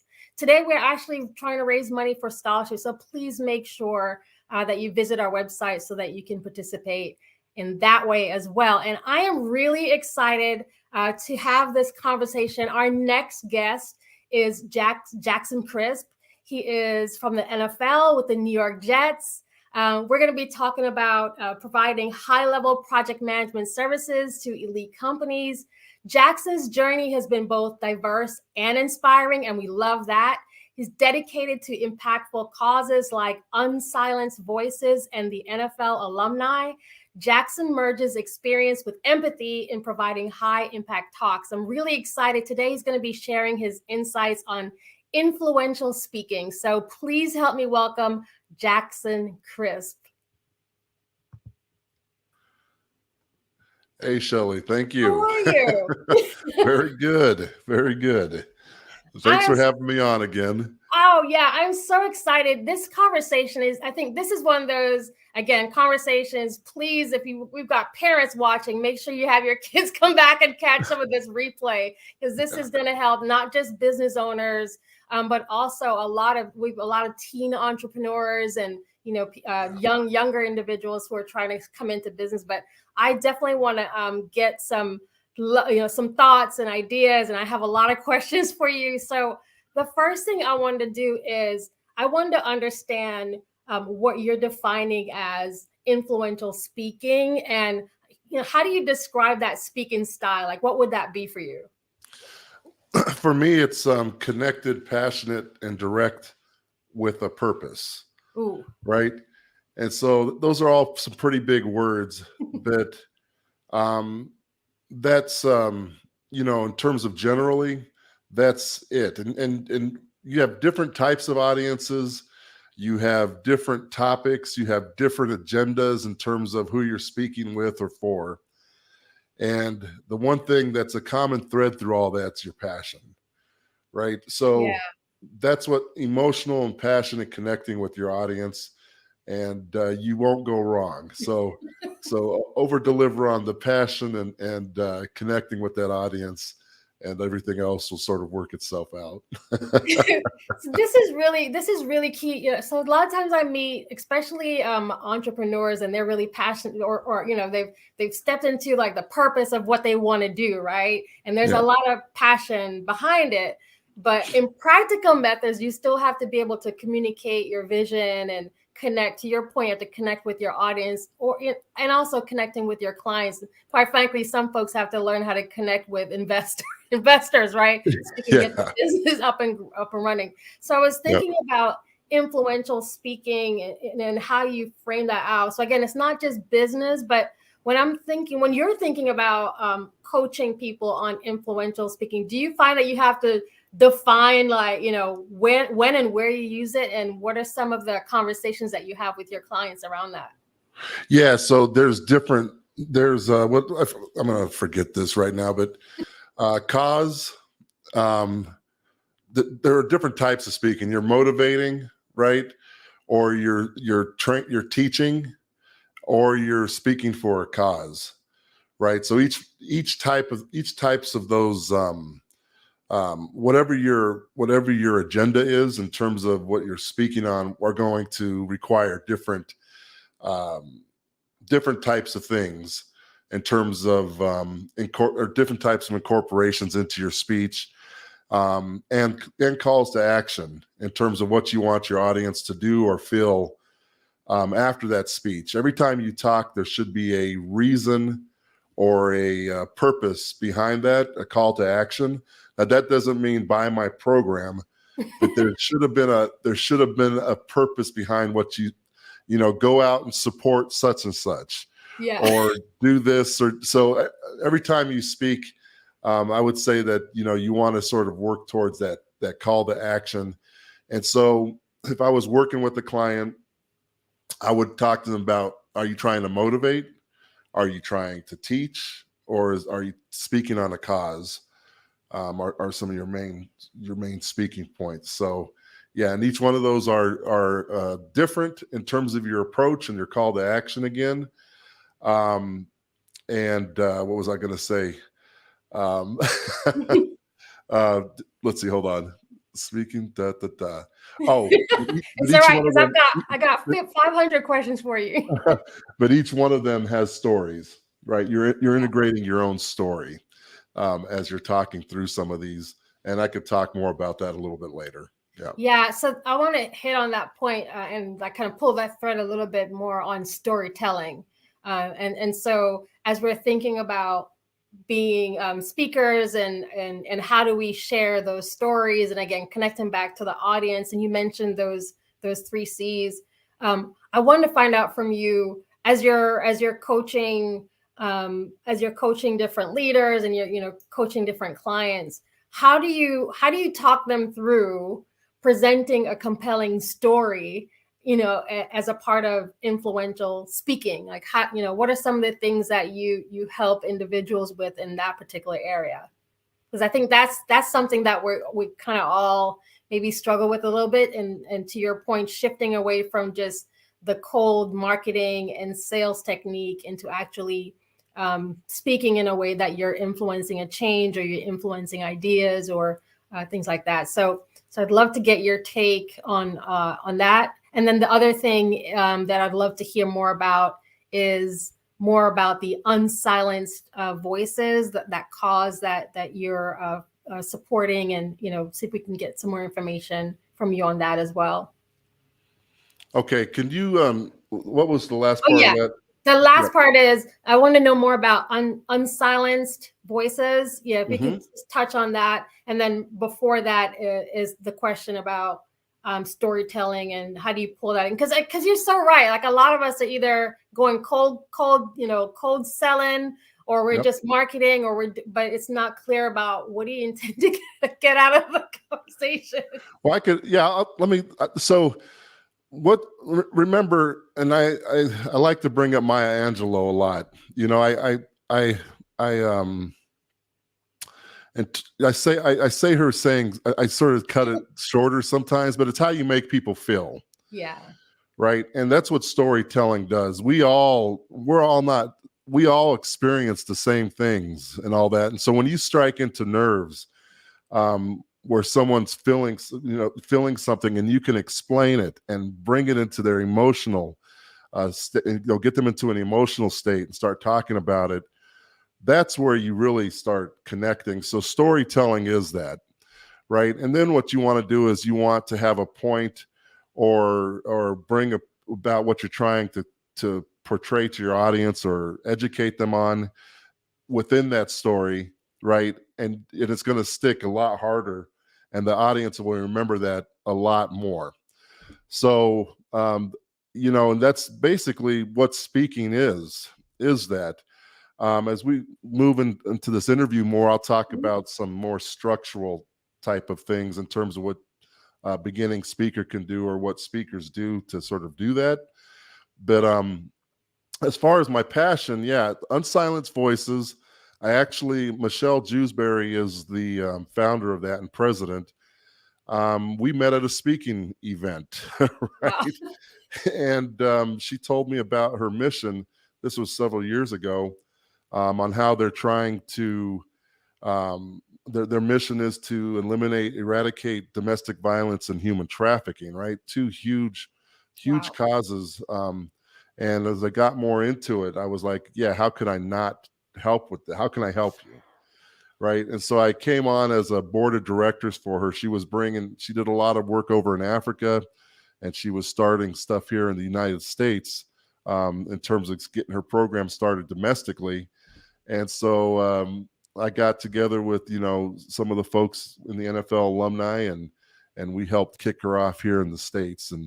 And since then, she's been rocking and rolling, just moving things, making change, making impact. And I've stepped into an advisory role with her, because we've got a lot of things going on as well. So, and the cool thing is, that's part of this. That's part of speaking, right? Yeah. You'll network and you'll meet a lot of people. And when you can pour into someone's thing, you do that. People remember you. They bring you over to help with this cause. They help you with theirs. And it's that's sort of how I got into Unsilenced Voices as my.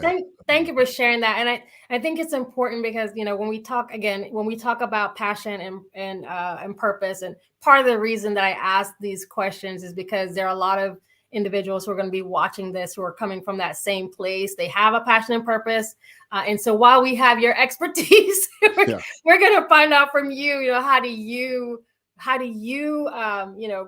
create that kind of, using your speech as a tool so that you can, again. So for me, it's impact, right? So that's one aspect. But whenever I talk to any crowd or any audience, I want to change lives. I want to impact them on whatever the purpose of that speech is, or who I'm talking to, or what I'm trying to influence. We talk a lot through the NFL alumni. We talk a lot to kids and kids' parents, right? 500 to many hundreds of people sometimes. Wow. And you're influencing the kids, and you're also influencing the parents to try to give them the tools to be a better, not a better parent, improve their way of being a parent, because all parents do their best. So that's the purpose. Whenever I'm speaking, I want to impact and influence and change lives. And so that's sort of my goal as a speaker, and again with the different mini audiences. And then you can sort of get technical with stuff in terms of navigating those talks. And I have some funny stories on some ways to quickly get a talk up that you're not necessarily prepared for. And there's a lot of. Well, let's go there. Let's follow where we're going, because I want to ask you other questions about how you adapt your style and all that. But let's follow some of the technical aspects. Since we're already there, because again, we're all trying to learn from you as much as we can today. Yeah. So can you touch on some of the technical aspects of speech and speech delivery that you'd want to share with us? Okay, so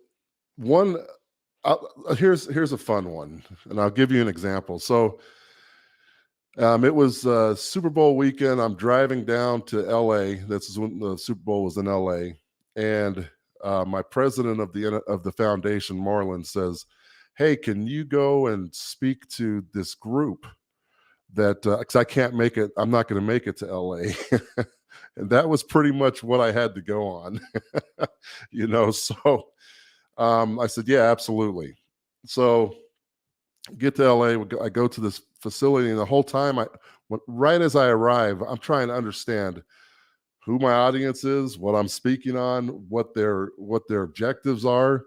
And so while networking and meeting everybody, right? So that was an example of where I had to pull together these tools real time to get prepared on a speaking engagement where I knew nothing about anything.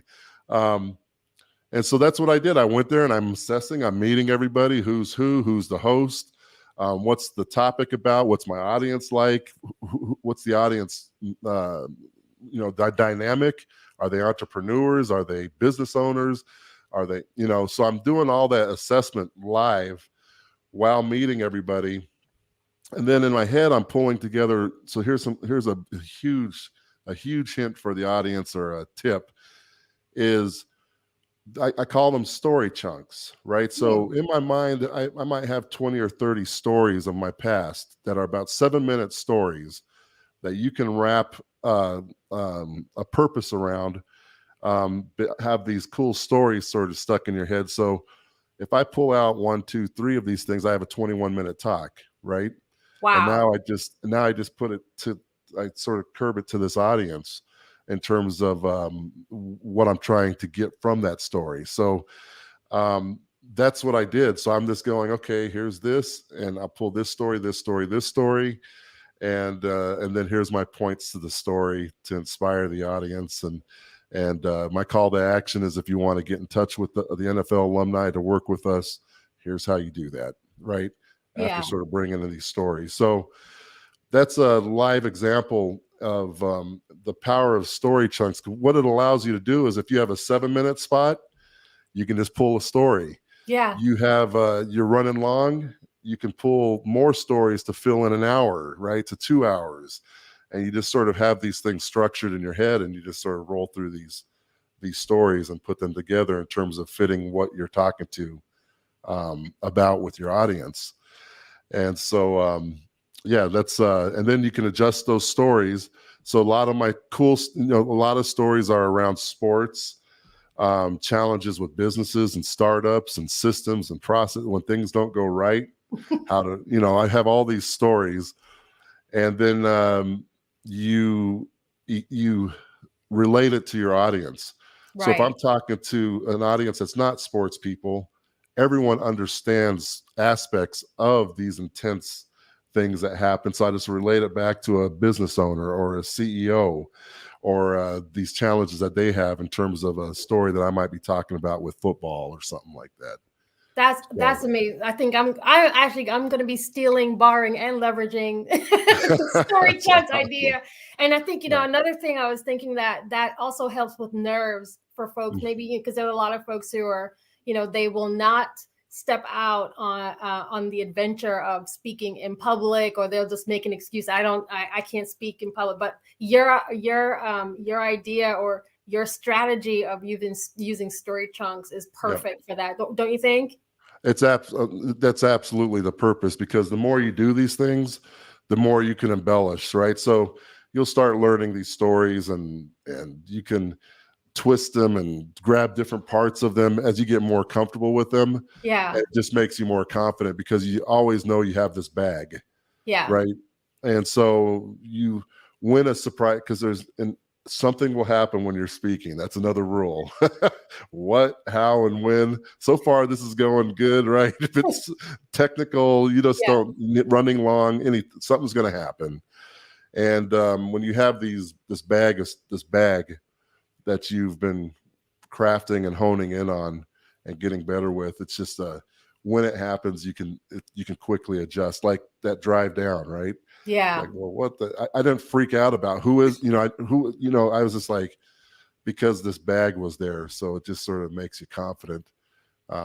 Get there, assess, learn your audience, and then pull these things out of your bag and roll with it. And so, yeah. Do you have advice? And so part of speaking is also watching the time. So I'm watching it. We have about 6 minutes and I've got 30 questions. Okay, that's okay. I'm just kidding. So do you have advice?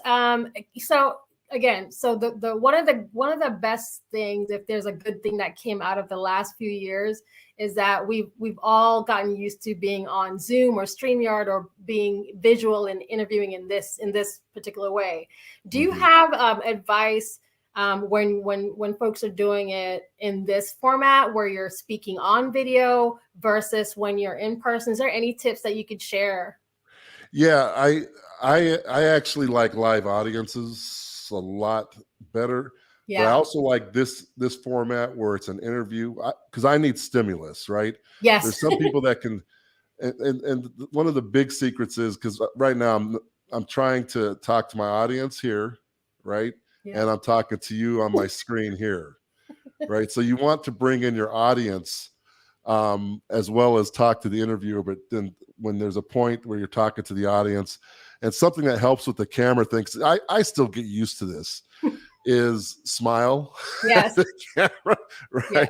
Let your personality be portrayed through it, and then also think of the camera as an audience. Like it actually helps visualize an audience sitting out there, and you're looking at the different people in the audience of who you're sort of speaking to. And it takes the camera away in terms of being an isolated deal and sort of turns it into a in your mind, right? Because most of it's visualization, like in sports or anything. And now you relax. And in my case, I'm talking to the audience, right? And so that's a big, not trick your mind, but get your mind to work for you, right? And that's when you turn that camera into that audience of 1 or 1 million, right? That'll help you speak to the camera, and then and stay conscious of the audience. So now I'm like, wait, make sure I'm looking. Am I looking up? Am I looking down? But that's a great, and then because you kind of fall into a natural, even when you're on stage. Do you find this when you're in person and you're on stage? Are you that person you kind of go straight up to the top? Like, what is your thing for getting ready when you're speaking in person? When you say go right up to the top in terms of into the physicality of the room, are you at a podium, or do you work better from the back? What does that look like for you? Yeah, there's a lot of technical stuff, and when you're talking from one perspective, you're on this side of the stage, or you're talking from the person, the hero's or someone else's perspective, you're on the other side of the stage, and eye contact, watching your ums, and then the other thing is also realizing that the audience doesn't know if you forgot something or made a mistake. So a lot of beginning speakers will forget something or make a mistake, and then they'll say it out loud. They'll speak their mistake out loud, right? And we've all done that. But just remember that they don't know what was next, right? So just take a pause, take a deep breath, get your spot back, right? And then just talk, because sometimes those pauses are very impactful in a speech, right? So they don't know if you're pausing or being thoughtful or being right, and then have your go-tos to sort of give you time to get back on when you do forget something or something slips. Have a statement or something you say that you can say to the audience, like yes, right? And you're looking around, and then you're giving yourself time to get back on track in your head if you forget something. So yeah. Is there a way that folks can connect with you, or how, if they wanted to, improve their skills, how do people connect with you? So right now I'm starting to take on more speaking gigs for events and corporations and events, corporations and kids, like for schools and stuff like that. And they can reach me at jackson.coach. So it's www.jackson.coach is where anyone can reach me. And there you can exchange contact information with me. You can look at I'm getting ready to start a mastermind. And like I said, I'm starting to do more speaking engagements. Right now I'm doing a startup, as I've talked about on this station before, that has a lot of my time, but I still always make time for these personal development and speaking types of engagements. So wow, that is so amazing. I wish I had I wish I had more of your time, because again, selfishly, as you know, someone who speaks a lot, I would definitely love to hear more. I love your perspective. I am gonna be using some. I think a lot of us again are gonna be using the tips that you share. I never thought about, again, the stories story in chunks, chunks, right? Story chunks, 7 minutes. So if y'all don't take anything out of it, I want you to get two things: story chunks and his email address, his website. Go to the website, www.jackson.coach. We're so thankful for your time, and you know, hopefully I'll get to talk to you again in the future. I'll be stalking you online to see how you're doing in business as well.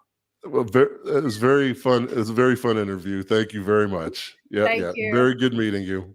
Awesome. You too. Thank you. Thank you, Black Business Network. Please don't forget, everybody who's Thank you, Black. watching, to support, Absolutely. support kids, right? We're trying to raise money for scholarship for kids. And so, you know, please make sure you go to the website and support our kids. Very much. Thank you for having me again. Absolutely. All right.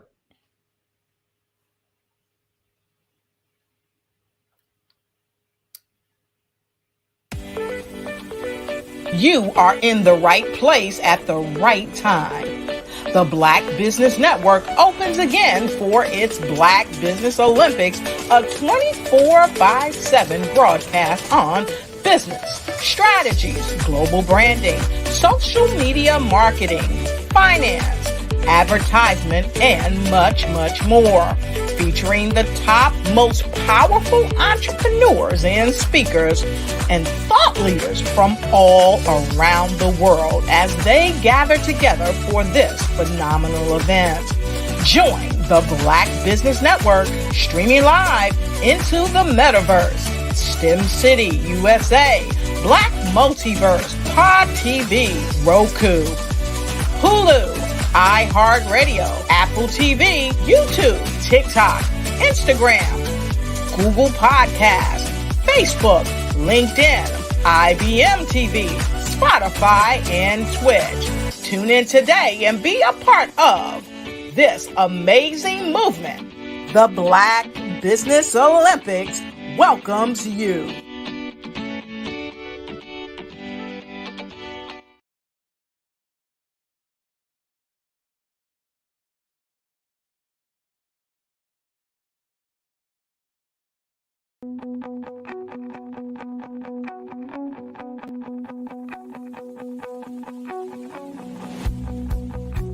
I am Black Business. Hi, everyone. So I'm back. I just wanted to leave you with a few things. Genius is coming, and I'll see you on the other side. You know, we don't want to forget why we're here. I want to promote the scholarship. Black Business Expo's mission is to raise funds for high school seniors going to college or K through 12 entrepreneurs. This expo is a fundraiser for students. So please go to blackbusinessexpousa.com and donate to the scholarship fund. Or you can use the Cash App that's on the screen below, and it is Cash App BBX USA. Listen, our goal is to give laptops and up to $5,000 to 10 students. And students, you can register online at blackbusinessexpousa.com. Every dollar counts. So we want to remind you to donate to the scholarship fund. And I also want to take this time to make sure that we thank our Black Business Expo USA sponsors. We have 12 sponsors. And so I just want to make sure that we thank all of our sponsors for this month, for this year. And don't forget, Genius is coming, and I'll see you on the other side.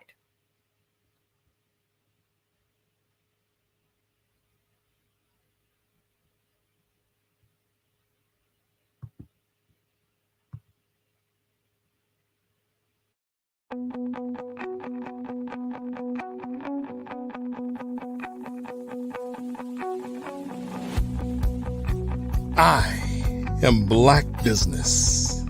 From the moment I wake until the time I sleep. Yes, I am Black business. I am Black business. Tell me, are you Black business? I am Black business. Do you support Black businesses? Listen, I support Black business because I am Black business. Black Business Expo, one of the largest business showcases in the history of Black business in the world. The world. Sign up today at www.blackbusinessexpousa.com or call 919-308-9090. I am Black business.